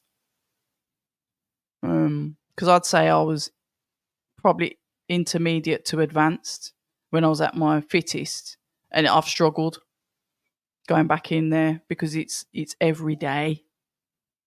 There's no days off. But I've got a lot of training equipment at home, so I don't need to go to the gym. And I run on the road. But obviously I have to go swimming because I haven't got a swimming pool in my house. Right, let's have a look. Chris is saying McCaskill will need to do a lot to get the win because judges will go by the crowd noise whenever Price is. Yeah, and you know what it is. It's in the best interest for obviously,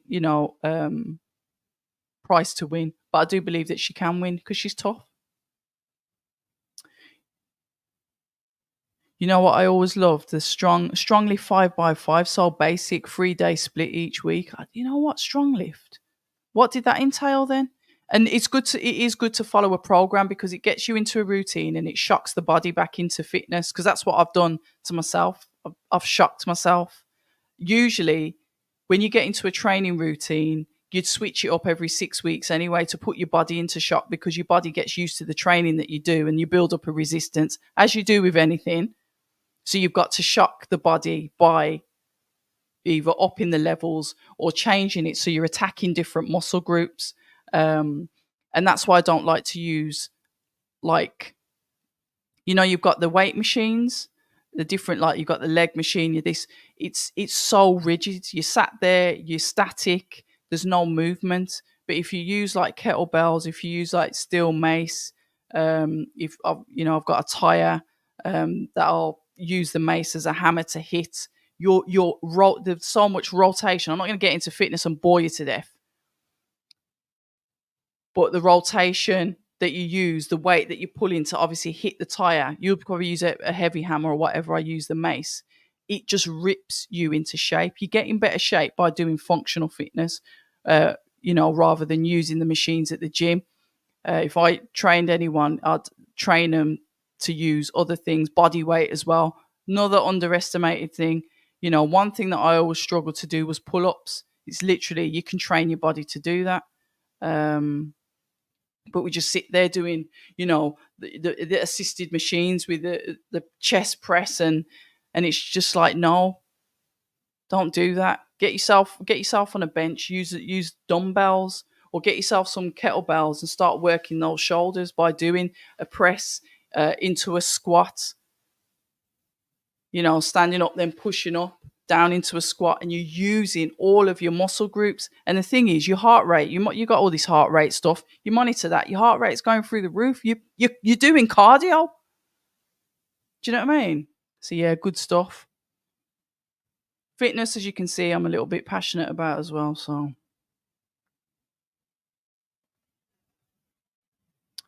yeah, typical soft British type fighter.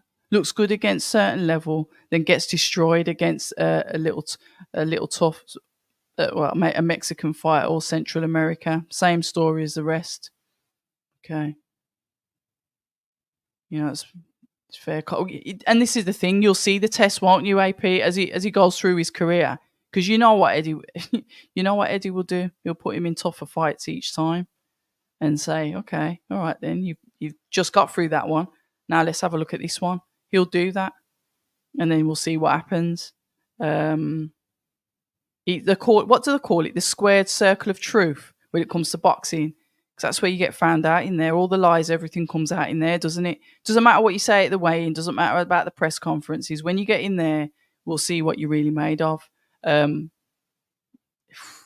the only place that everything can turn on its head is a boxing ring, or as I've recently discovered, the octagon. Because I'm really enjoying UFC at the moment, even though I've only watched one. But I'm looking forward to watching more of those. And it's coming to the UK. But I heard that I'm going to struggle. I probably won't get a press pass for that. So that's thrown all my dreams out the window. I might still try and get one, but I doubt it. And apparently it's starting at 3 a.m. as well. Right, kiss my teeth. Not sure what's happening with what Yard at the moment. Big up Tunde, but I can't help to feel Anthony Yard is being managed correctly and is being overvalued and is now in a layover. It's one of them. Only those guys can answer that, Jordan. Only those guys can answer that. Listen, I'm not a boxing manager. I don't know how many of you guys in the chat are. It's a career that needs to be managed very, very carefully. And even though it's a business, a lot of that business relies on the old school rules of loyalty and respect.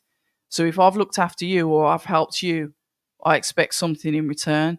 Yes, fighters have contracts, and theoretically fighters adhere to those contracts, but there's still something about it which suggests that you don't bite the hand that feeds you.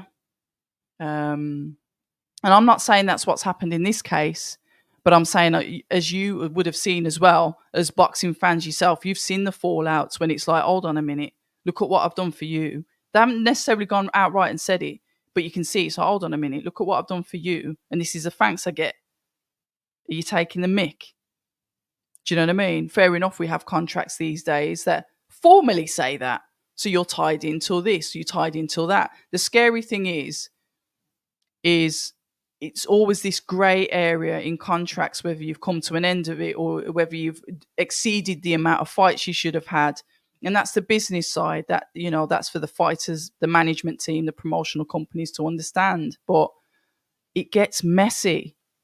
And the thing is, if it gets messy, as you know, in any industry, it's a small world. It just takes one person to put a phone call in, and then you're going to find it tough to get business done anywhere else. That's how it works. That's how it works in business. And boxing is an extremely small community. You look at it even on a global level, extremely small. But we're going into the main event now. Leach is getting ready to do his walkout, and I'm hearing some mouth organ music. I don't know what it is yet. Can't name the song. Katie Taylor. This is from Andrew. Katie Taylor versus Serrano rematch. I think Serrano might stop Katie this time. I like the fact that Katie can go and fight on Most Valuable Promotions. With Jake Paul. It's Jake Paul, isn't it? Most Valuable. Jake Paul. And Amanda Serrano. And credit to what Jake Paul's done for Amanda Serrano. He literally remodeled her and has really built her into the star that she is. She's always a star. She's star is there. She's a fighter. She's a damn good fighter. But what he did for her profile was phenomenal. And I'm happy to see, that Kate is allowed to, go and walk on the other side to collect some change, while they're developing, a fight for over here. And we know that fight's going to be a good fight. It always is with them pair, toe to toe, rough house fighting. It will be a scrap and a good fight at that. I probably wasn't going to watch that card, but I'll tell you what, I am now. And that's on is that Netflix? I love the move from Netflix. Week 1, ABA, week 2. Okay. Yeah, fair enough. Well, I'm doing ABA for 3 weeks, and then I'll switch, but up the levels as I go through the weeks. So BB squat, bench press, BB shoulder press, BRB rolls, back rolls, deadlifts, all 5 times 5 reps, and it allows for gradual overloading each fortnight or so. Yeah, get on it. Get on it. Make sure you are back in the gym. See, I hated running. That's why I started doing it. And I started loving it. I love running now. I hated running like with a passion. You 5 minutes on the treadmill, that was me. Fair enough. The maximum I've ran is 5.5 miles. Listen, I'm no marathon runner. And I do probably 3 miles. Yeah. When I'm doing this exercise, I put in 1 and 2 miles because of the exercise I'm going to be doing. Otherwise, I'll fatigue. But if I'm having a day where I was like doing my normal running, between 3 and 5 miles, usually I'd probably say about 3.5. But run until you start to love it, because you can. You can literally learn to love the things that you hate. Discomfort and challenging ourselves is a catalyst for growth. Absolutely spot on. Dazza, good evening. Good evening to you. Thought Serrano was very unlucky last time, in my opinion. Smashing it as per usual. And thank you so much for the support, as always, Dazza. Been here from the beginning. I'll be honest, I'll never be into MMA, and I've tried it as well. See, I was better. I tried KZ, and I was better at like the grappling stuff than I was with boxing. I've got no boxing IQ when I'm in the ring.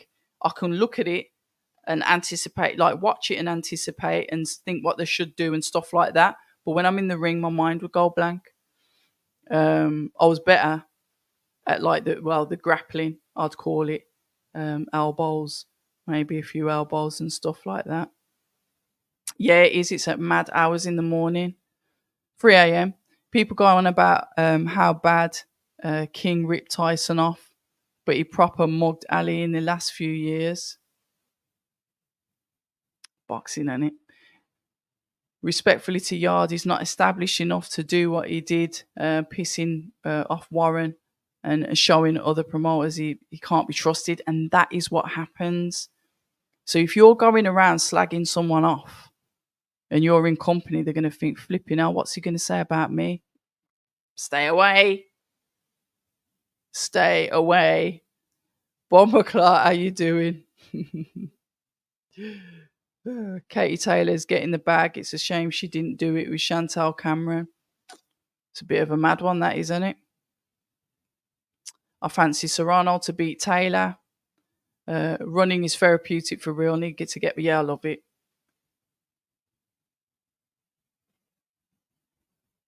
Do it. Do it. What was that film? Do it. Do it. Can't remember. I know what film I'm on about. Big up to yourself, Nick. I'm with the family, but stop to show support and smash the like button. Thank you so much. And thank you for always leaving feedback on the vids as well. I really appreciate that. All of that stuff helps the algorithm, helps the channel to grow. So I appreciate all of you that are in here tonight, obviously, and those of you that support the channel on a daily basis as well. I can't do it without you lot.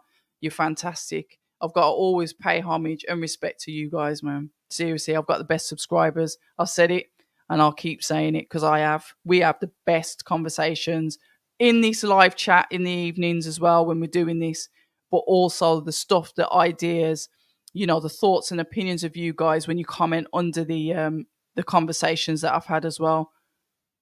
It's second to none. It really is. And I always try and reply to all the comments. The only time I won't reply to them is if I haven't seen them or I'm getting that much, I just can't reply to all of them. But then what I said I'd do is probably go through them and just do a YouTube video and call out certain comments and answer them that way. But yeah, we digress. Yeah. Time for the finale fight of the evening. I'm glad they didn't let Clark be a floater because that happened last time. I'll be back in the chat in a bit. Final words from the referee.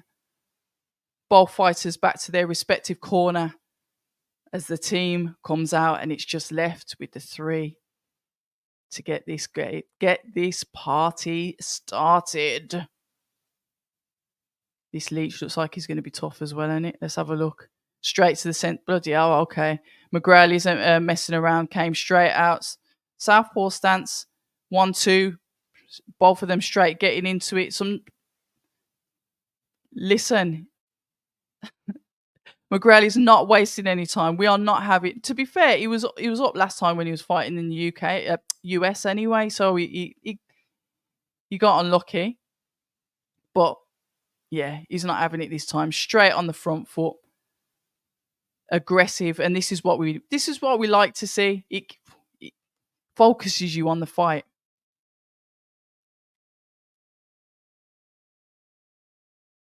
Let's have a look. Leach on the back foot.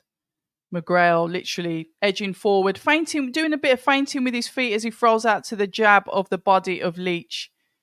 Leach trying to throw his own shots, but Mcgrail's a bit quick on the defense to move back and out the way. At the moment, we've got Mcgrail center of the ring, and Leach is backed up on the ropes as such. 1, 2, 3 thrown in, but the third manages to catch the head of Leach with a hook from Mcgrail as he goes right in again on the attack. Nice cutting off the ring here. A good relaxed stance that we've got from Mcgrail, and he's comfortably cutting the ring off. You can see that Leach is going to have problems moving away from him because the pace is a lot slower from Mcgrail, but he's got him cut off. The angles are nice. He's comfortable moving in and out with him. I like to see that. And he's throwing those shots literally as Leach moves from the ropes into the center. Literally, Mcgrail follows him out. It's like his shadow almost. I get it's opposites, but I like to see that. Basic ring generalship. Moving around, confidently moving around that ring. Focused, targeted. Nice. As he throws a 1-2. Okay, he's caught Leach there. Leach throws his own back, but you could see that hurt him. Once again, he throws out a hook to the chin of Leach. He takes it.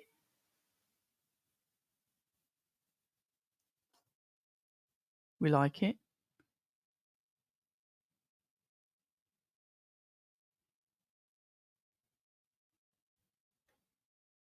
Leach tucks up. 1-2 coming in from Mcgrail as Leach throws out a 1. Catches Mcgrail. A sweeping hook there from Leach. It misses the face of Mcgrail as Mcgrail throws out the jab. Moves out the way to avoid any counter. Coming back in from Leach, and the bell goes for round number 1. Nice work. I like that. Right. Kate is a G. Love her. Wish my future kid is like her. Are you putting... Have you got a future kid? I take it you haven't got one yet. So you want your kid to be a fighter? Yard knew he wasn't getting on the Saudi card even before the split with Frank. Do you think they have definitely split up? There's me just being hopeful. Starsky and Hutch, Ben Stiller. Thank you, Jordan. Yes, it was that one. Do it. Do it. Yeah, he's just really nice, compact style. Somebody that can literally follow you around the ring. Wherever you're going, I'm going with you. I like that. And that focus, like I said, that zoned in look. I was listening to a bit of the comms and they were saying maybe he's staying, after he's throwing the combinations, he's staying in situ for too long. We should probably box and move more. But let's see how round number 2 goes. Once again, Mcgrail is on the front foot. Leach is on the back, looking to parry any shots that he looks like, he's anticipating that Mcgrail may throw. 1-2 coming in from Mcgrail as Leach throws out a counter. Nice feints. He's feinting with his feet. We're seeing that. 1-2 as once again, Leach comes back with the counters. You've got a nice body shot coming in there from Mcgrail as he throws a shot and moves out the way and swings in for an uppercut there. Some bruising on the head of Leach as he throws out a 1-2.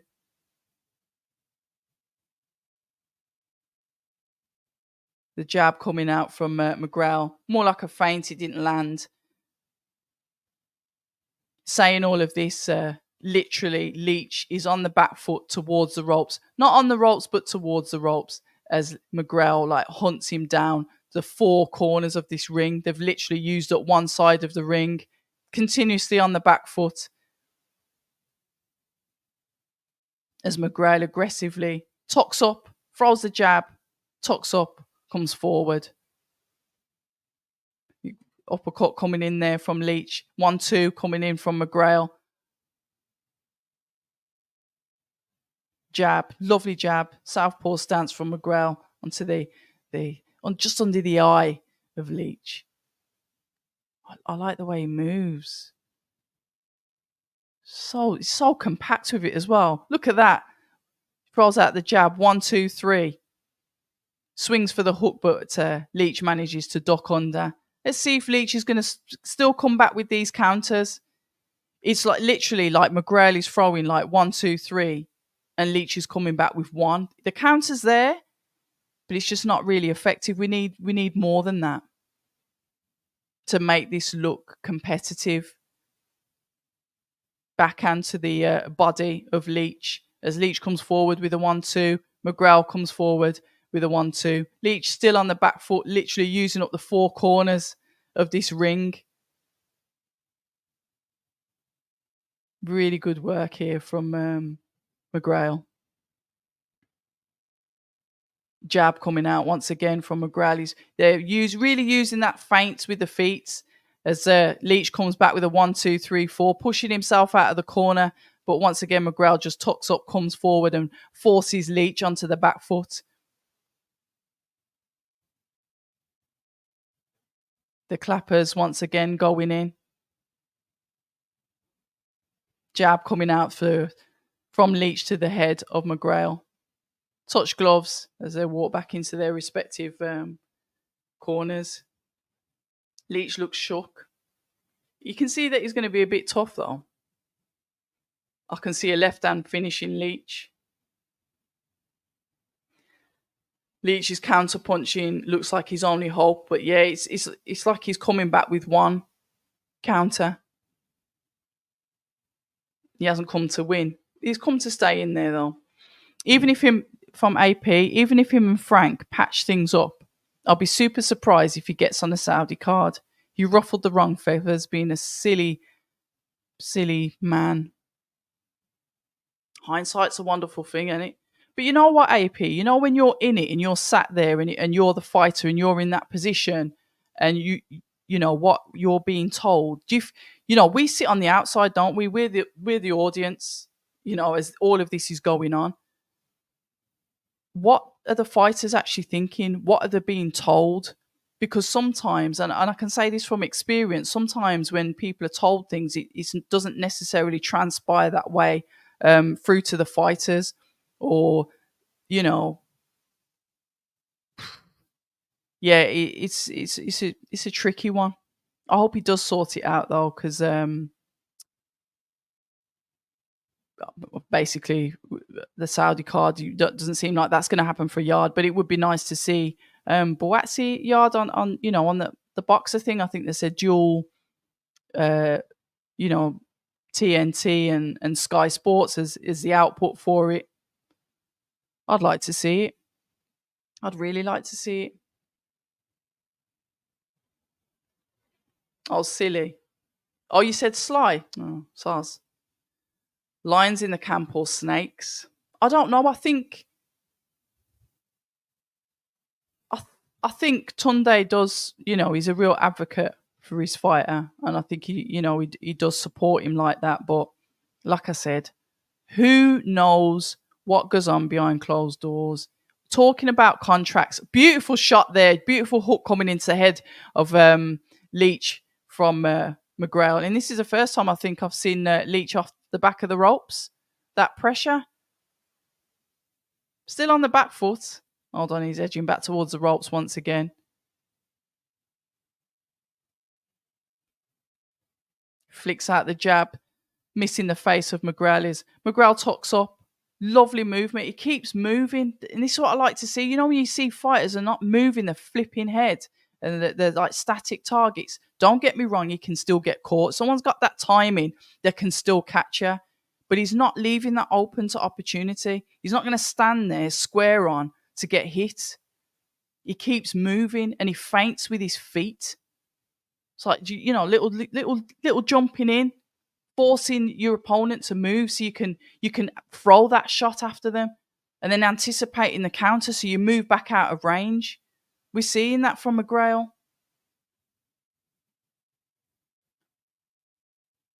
I really like to see good boxing. Call me old fashioned. Sometimes I just like to see a good old fashioned boxing match with a bit of power punching as well, just as a little bit of sugar on top.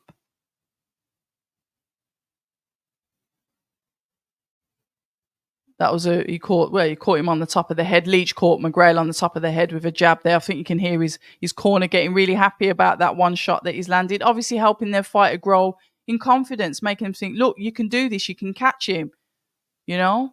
Those little words of encouragement, those voices that you hear in the corner supporting their fighter. What's Paul Stevenson saying?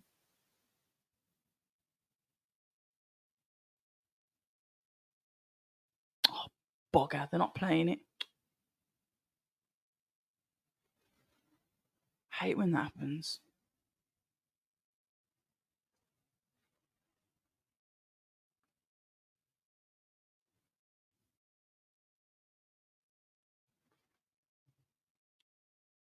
Yes, oh yeah, sorry, I forgot to tell you guys as well. I spoke to Frank Smith the other day about obviously I saw on the social media, I keep an eye on the Instagram of the fighters and stuff. I saw that obviously both Ben Shalom and Ben Whitaker were out in New York at the same time. Obviously Eddie Hearn's out there with his excellency. Obviously they're doing the prep for the LA cards, the Riyadh season that is now spread its wings to LA. So I was like, oh, okay, we're going to get, collaboration, etc., etc. Because that's what I'm thinking. Okay, they're all in New York. Are we going to start to get, Boxer working, Sky Sports Boxer working with, Matchroom and DAZN? Is this, I like to see people work together. And obviously that wasn't what happened. I did try and say, oh, well, did they have a meeting and we just don't know about it? But nah, none of that happened. And I think Frank was saying that he heard that Ben's got one more fight. Ben Whitaker's got one more fight left with Boxer, and every man and his dog is going to want to sign him, which, yeah, fair play. But then I said no, because I've seen Ben Shalom do a conversation with Umar from Box Nation out in New York. And he says that they've signed a long-term deal, which is what obviously I reiterated to Frank. And he said, Frank Smith said, fair enough, I might be wrong, but it's just what I've heard. But yeah, interesting. 1, 2, 3 coming in from Leach onto Mcgrail there. 1 minute 48 seconds left of round number 4 of 10. It's possible that this could go the distance, but I did say that with Bostan, and he just got that sweet shot and managed to knock his opponent down, get that stoppage. The jab coming out, flicking the jab out there from Leach as Mcgrail answers with his own. Look at that. See the way he flicked it out, but because Mcgrail's head was offline, it just skimmed the side of his face because he's not standing there. He's a moving target. It's hard to land those shots. 1, 2 coming in from Mcgrail to Leach. 1, 2, 3. 1, 2. And this is all the work coming in from Mcgrail as Leach comes out with one counter. He tries to push forward off the rope, still on the back foot. So, Mcgrail, 1, 2 coming into the body from Leach to Mcgrail as Mcgrail throws out another jab. Once again, flicks out that jab, and it just gets the side of the head of Mcgrail as a combination comes in from both men. Jab out. 1, 2 coming in from Mcgrail to Leach. Leach crouches down as if he's going to come back with something, but Mcgrail's out the way. He's out of range. Pointless going in for a shot when he's not going to be there for you to hit. And this is where that speed and that timing comes in. So, you're taking that risk when they're throwing the combination of the 3 and you've got to go in for the 1, 2 because obviously you're going to try and out-combinate them with your selection of shots. So you finish rather than them finishing. And it's that sweet shot after they've exuded all of that energy, throwing the combination at you. Can you get them? Can you get that timing? Can you get that sweet shot? Risky, but we've seen some fighters do it. He's asking, Leach is asking, how's that? Oh, he's out of Jamie Moore's gym.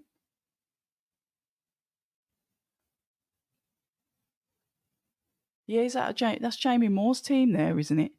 Yeah, that's Jamie Moore in the corner. I didn't realise that. Ah, don't worry. Better late.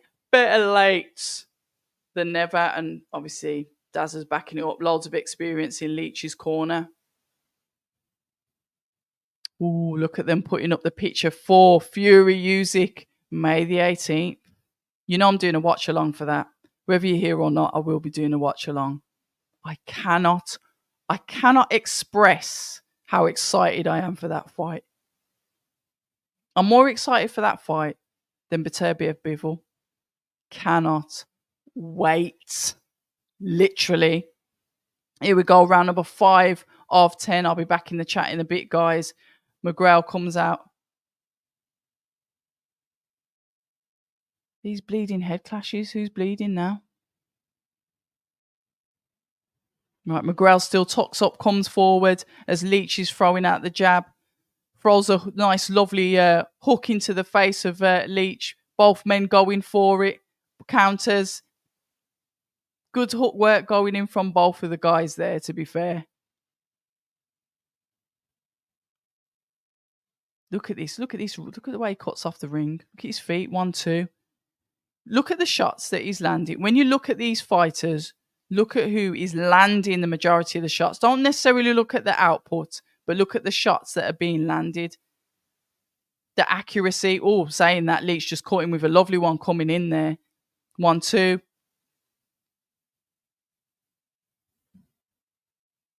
1, 2. Coming back from Leach to the head of Mcgrail. Mcgrail sweeping that hook. You know what? I'm starting to see Leach improve here. I'm starting to see some improvement from Leach. What's he saying? Jab comes out from Leach to the head of Mcgrail. Mcgrail's hands have dropped as he moves his head from side to side, looking to probably try and work him a little bit on the ropes, but Leach is not staying still for it. He continues to move to his left around the ring.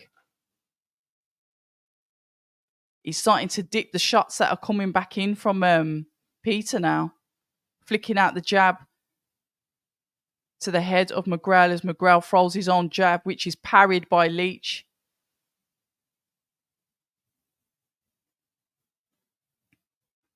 Let's have a look. Mcgrail tucks up and walks forward, throws in a 1, 2, 3 combination. Leach comes back with his own 1, 2. Once again, the lead hook comes in from Mcgrail. He's doing a little bit of a shuffle with his feet there.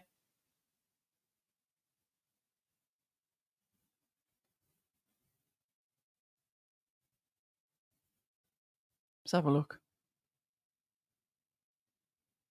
The jab comes out. 1, 2, 3. Beautiful combination there as Leach is on the back foot and Mcgrail's able to finish with a 4th hook to the side of the head of Leach. Tucks up, follows him around the ring once again. Body shot. 2 being the hook onto the head. Inside, both men fighting in the clinch. The ref keeps an eye. There's a bit of swelling there under the eye of Leach. Let's have a look at his chat.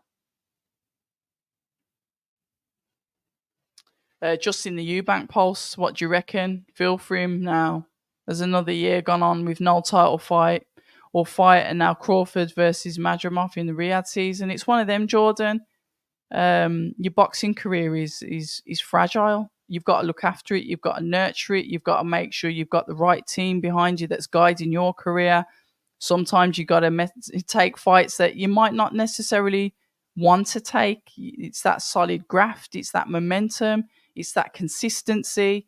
And Eubank Jr. hasn't been consistent throughout his career. As a real good talent, when he started off. But it's just the consistency. So we'll see. Maybe he wanted Wasserman to deliver for him, and maybe they weren't able to deliver what he wanted. Who knows? Only time will tell with that. We'll have to see what happens. And I think maybe it's sort of like waiting for maybe, and I don't know. see what happens with Conor Benn, and obviously it could be um, Eubank Jr. versus Ben all over again. I think it's still a fight that everyone's thinking, oh, maybe not. But I think if they started talking about it again, I think it would start to drum up some interest. Um, but yeah, I think Conor was calling out everyone and his mom after the Ryan Garcia fight. I think even Ryan Garcia was um, tweeting Conor or retweeting Conor, saying, "I'm what do you say? I'm going to break your spleen." Some crazy stuff on Twitter, as we get, or X as we like to call it, with them pair going at each other. Bit frustrating, I get it. Obviously Conor's got his bits to do with his legal entanglement that he's in at the moment, but like I said, management decisions, etc., etc. He's just got to get it sorted. Everything obviously is behind closed doors, as I believe it should be, with his legal entanglement, and we'll see what happens. Obviously, the BBFC, was it BBFC, and they appealed the decision. Was it a UCAD? Was it UCAD? I can't remember. And won. So I think his suspension still remains. And obviously he's got to sort out what he needs to sort out. But I think maybe that's a fight that Chris Eubank Jr. wants to have. Hence me speaking about Conor Benn. Body hook to the body, head hooks coming in from Mcgrail. Throwing the jab out. Definitely Mcgrail is, the more active, the fighter that's throwing, more punches and seems to be sitting down on his shots more. Beautiful as he threw the two, and that just landed on the head of Leach as he was trying to just get over that jab. Ref gives Mcgrail a warning about pulling the head down of Leach. Uppercut coming in there from Mcgrail. A pouring jab comes out there from Leach. Slightly less. Looks like there's a slight less power coming out from Leach, if I'm completely honest. The jab looks a little bit pouring. Doesn't look like it has that snap in it that he did in the earlier rounds. We're over halfway there, so I get it. Gosh, we've even got Riyadh season on the beautiful combination. 1, 2, 3, 4, 5 coming in from Mcgrail. It's all right. I was just captivated by the Riyadh season written on the ring, on the floor of the ring. October, birth month, red, favourite colour.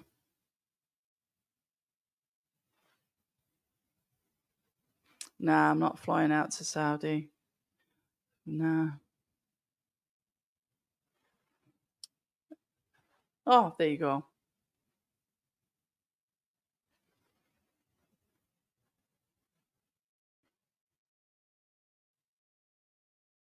Listen, it'd be Puma, wouldn't it?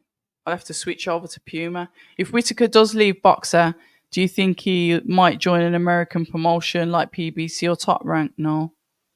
He has already been well received from American fans, and it could propel him into superstardom. I think that because we've got the apps, because we've got promoters that are traveling the world, I think he can still have that with a UK promoter. Ben Shalom was suggesting that they may be trying to. He was a bit cagey about it, but he was sort of like suggesting that maybe looking to get Ben to fight out in America, maybe by the end of the year. Nothing's in concrete. Obviously, they went out there to have a look to see how he's received out there, which I'm sure he was received very well. I think they went to the NBC and Peacock Studios, was it? So they had a little bit of a New York tour. I think he was at the Yankees stadium as well. Ben Shalom says that Whittaker was approached as people knew who he was. He's very, very well received in the US, which is nice to see. People appreciate that flashiness and flamboyance of his overseas. They really do love that, because I've had a couple of people from the States message me and saying, I love how he is. I love that style. And I get it. Sometimes, when you're a little bit different, when you dare to be yourself, it's not always home that's going to show you that appreciation. So I'm happy he's getting some of the credit. And you've got to think he's a new professional fighter. He's new in the game, and whether you like him or not, he's making waves. And at the end of the day, I think we need to be proud of that because he's British. He's one of us. He's from our country, and people will know that when they hear him speak. When there's, when they see the flag come up in the corner, when he's fighting someone out in the US, I think we need to get behind, our guys and show them a bit of support, especially when they're going out overseas and potentially fighting overseas. I get it. Maybe we don't want to give him that support here. I'll always support him because I'm a massive fan. I think he's a really nice, he's a nice young man. He's got good home training and manners, and that goes a long way with me. I'm old school, and when I think that you haven't got home training and manners, it's very, very off-putting. But he stands tall above that, and I think we should start to show him a little bit more backing. Whether we say, whether we moan about his showboating or not. A nice 1-2 to the body coming in from Peters. We get some more combinations to the head and the body. But Leach answers back with his own. We're in round number 7 of 10 and just under 30 seconds left of this round to go.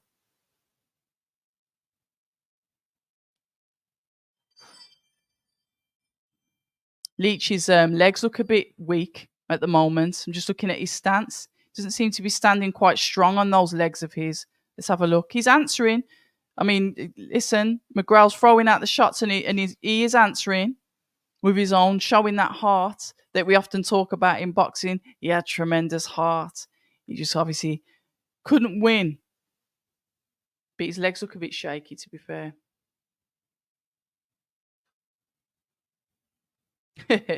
Imagine. Andrew saying Conor is a hype job, wants to fight Manny for a cash out. Yeah, I don't know.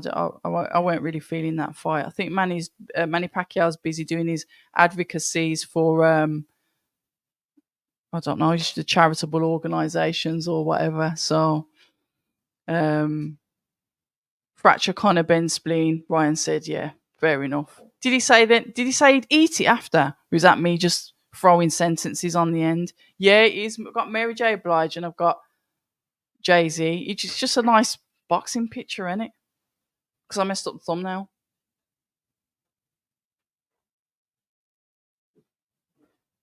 We didn't have one with Puff Daddy in it because we're not doing that. Right, here we go. Round number 8 of 10. 3 rounds left to go in this bout. Confident, competent performance so far. Yes, he's going to get caught with shots. He's fighting, but I'd say he looks like the more competent boxer. But I'm just keeping an eye on the feet of Leach because this power seems to have, when I say power, the I don't know, the sting seems to have gone out of his shots. But we'll see. As Mcgrail just throws the shots, keeps coming forward. Jumping into a jab there, and Leach constantly trying to push forward to get off the ropes, stay out of the corner, but he still ends up managing to push him onto the back foot. Jab coming out from Leach. 1, 2, 3, 4 combination coming in from Mcgrail. Just skimmed his face with an uppercut there. We've got a lot of bruising on the face of Leach, if I'm honest. Body shots, 1, 2, 3, as Leach answers with his own hook, catches Leach on the chin there. It's a shame he didn't have a follow-up from that because that could have been a night finisher, that could have been. But he was just at the end of the combination as he throws out another one and dips to the head and the body. Literally just, walking Leach down, really just keeping that pressure on, staying on him. So frustrating. There's just like, how am I going to get out of this? This gi is just not moving. Once again, the combinations coming to the body and the head of Leach from Mcgrail. As he's boxing, he's moving, he's feinting with his feet. It's almost like he can just tell which way Leach is going to move. Nice counters coming in as Leach is throwing out the shot. We're getting some nice sweeping hooks coming in from Mcgrail to the head of Leach as he flicks out the jab to the head and goes for the body. The arm of Leach dropped there. He didn't like that. He's kept a poker face though, but he didn't like it. He definitely dropped his arm down like he's trying to protect his rib. Didn't like that at all, did he? Got 23 seconds left in round number 8 of 10. Right, look at that. Moving that jab hand, throws out the jab to the head, feints jab, head, body, then comes in with a combination. Nice work, that is. And this is all the work of Mcgrail as Leach throws out the 1-2 body and to the head. The bell goes. Let's have a look. Eubank will only fight Smith Trilogy, Brooke or Ben, which is frustrating. He's not fought for a world title already. I know, it's a shame, isn't it? Hate to admit it, and this is from AP, but Eddie would be the best promoter for Whittaker to go with.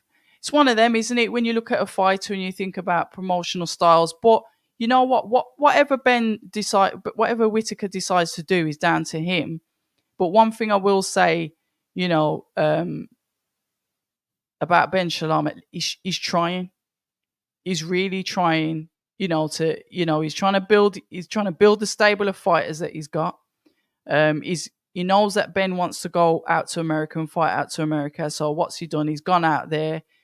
Obviously, they're going to be talking business on what they need to do. I'd never knock someone that's trying, or that's trying to work something out. Whether he's successful or not, time will tell. But at least he's trying. At least he's looking at this fighter and he's thinking, I'm going to fight to the death to keep him. It was a bidding war going on when those guys came out of the 2020 Olympics, the Tokyo Olympics. So he's going to do his best to keep his fighter. And you can't knock someone for that.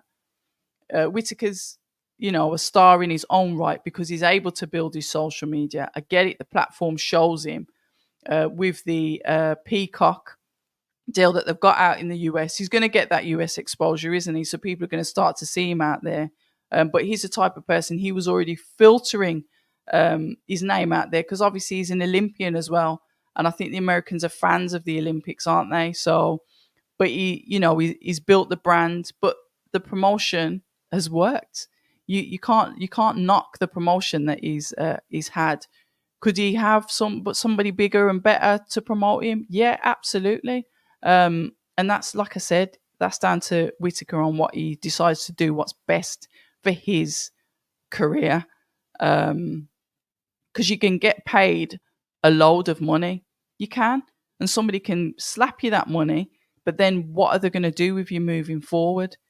Somebody can invest in you and have literally that career mapped out for you. And you know that they can deliver that because it's proven. You're not the guinea pig. You're not the test, because you can go with someone that's tried or tested, or you can take a gamble on somebody that's as new and as fresh in the business, as you are, and take that gamble and take that test. It's one of them, isn't it? It's one of them. I'm looking forward to it. Shout out Mary J. Blige. Whittaker will join Eddie. It's inevitable. Everyone's saying this. We'll see. Like I said, Shalom said he's in a long-term contract. A long-term deal. Signed a long-term deal or whatever. But others seem to think different. Do you know what I mean? Yeah, well, give him the credit. Give him the credit where it's due. Good evening to you, Jack. How are you doing? Hope you're okay. I'm glad your name's come up here on that. You've changed it on X, haven't you? And I got all confused the other day because I was thinking, who's that? Oh, ignore the emojis. When I put my thumb up, it shows a lovely bubble. Oh, where are my manners? Good evening and welcome to those of you that have just joined us or those of you that have been here for a minute. I'm Abs of October Red. And even though I haven't got the proper watch-along background as I usually do, I've got a little bit of a American theme going on here, with the LA stuff. I thought I'd throw up a picture of an American crowd of boxing. And yeah, it's a watch along for Mcgrail and Leach. Obviously, we've been catching up on all things boxing, or boxing gossip, what's been happening lately, signings, fights, all of that stuff. But if you've just joined us, welcome. This is the live watch along for Mcgrail and Leach, courtesy of my channel. But obviously, it's a Matchroom fight, and they're up there in Liverpool. So welcome. I think we've only got what? We've got 2 rounds left, or 1.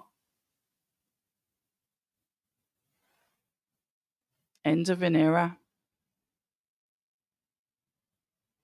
Let's have a look. I believe either Canelo, Crawford, Fury, Beterbiev retires. Did you have to say that?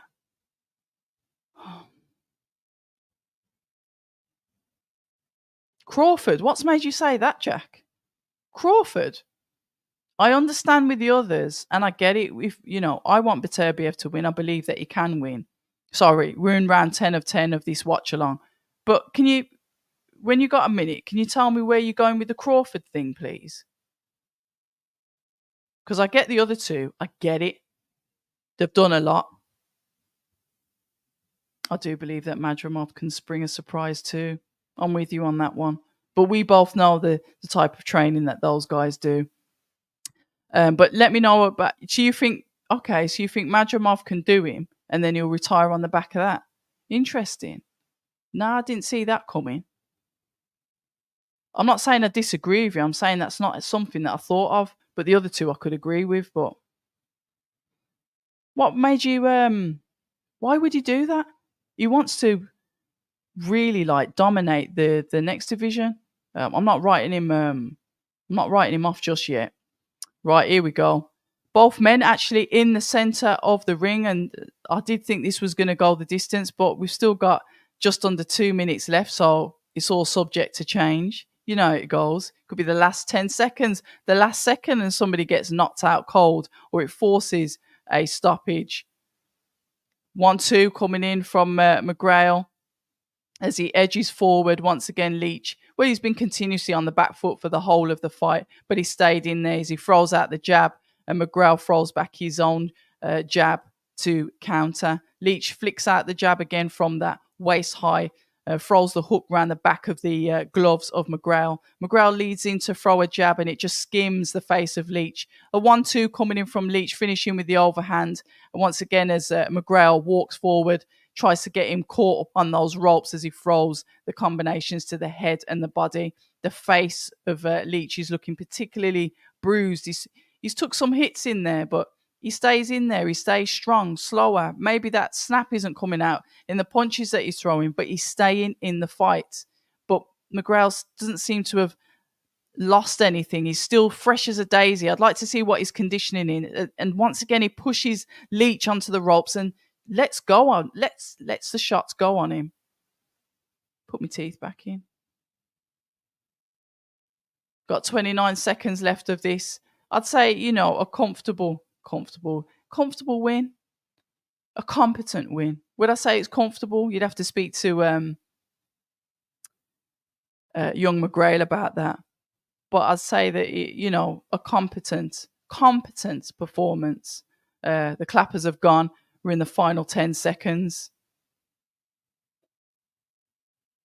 As both boys throw some shots, the fight ends. There's that mini bit of respect. Flipping hell, Mcgrail's got a cut on his eye. I wonder if that was in the last round. Interesting. Oh, bless him. Look at that from Jamie Moore. Gives him the towel. Gives him a good talking to. So much respect for that gym. Lovely people out of that gym. Yeah, good work. Let's have a look. What's Jack said? Yeah, Madrimov swing a surprise. Yep. Crawford's got, so Capo 8. Good evening to you, Capo. Crawford's got at least 3 more fights at you mean 154 or 147? 154. I can see Usyk stopping. What? You can see Usyk stopping Fury? God, you're getting my blood pressure up. Where's that come from, Jack? Oh, now I just got a wave of nervousness going over me. Jesus, can you imagine if that happens? Oh my god, that will send like the Twitter trolls into meltdown. Crawford will try and be undisputed at 154, then have a fantasy fight with Canelo. You reckon? There's so much you man are done for. There's too much, Saudi money out here for anyone to retire. Remember when Wilder was supposed to retire a year ago? Yeah, that geezer come. Listen, after that fight with Joseph Parker, I thought that was it. I didn't think we'd see him again. And look at this, he's fighting Zhang. But the thing is, the Zhang Wilder fight was supposed to happen first, but they backtracked on that. But that was a fight that was supposed to happen first. So first time being locked in for the watch along and not a waste of my. Oh, you say the nicest things, Jordan. Thanks for joining in and thanks for being here. All three unanimous. I agree. Yeah, I agree. I didn't hear what the actual points were, but I agree that it should be unanimous. Well done to Peter. Peter, well done. Enjoy your food. Canelo is on the way down. It's about catching him at the right time. He's on a timer. How long has he been fighting for? 20 years? Has it been 20 years as a pro? How old is he now? Can't even remember how old he is. Listen, listen.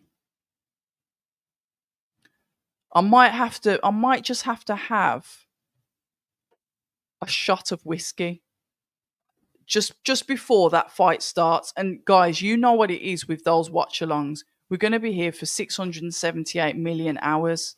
Yeah? So just before that fight, just as they're in the center of the ring, whiskey, just to calm my nerves. AP, I agree. Fury to win, late stoppage, but my pick is my pick. But I wouldn't be surprised of any outcome. I get that, and I get it. It's just a bit of a roller coaster at the moment with it, isn't it? I was wrong about the left hand finishing, Mcgrail. Hey, we can't always get it right, can we? Everyone talks about Usyk's soft body, but they're also forgetting he's got skin like tissue paper. I didn't think about that. AP. Cut super easy.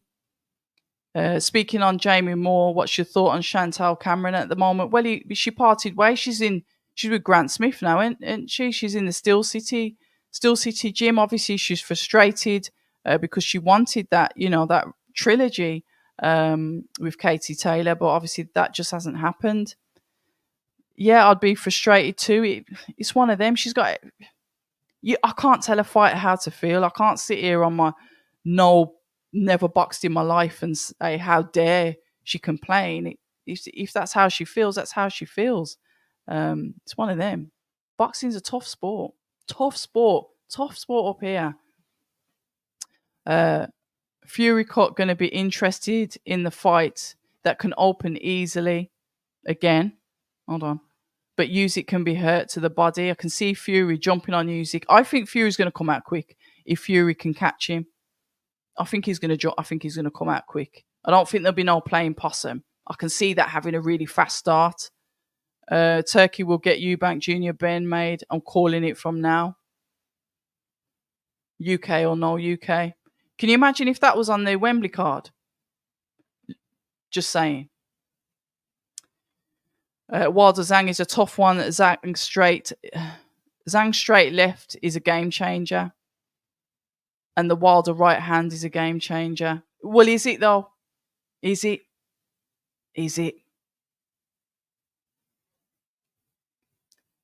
50-50 fight, yeah, I think I'll go with that. And only because they're both coming off losses.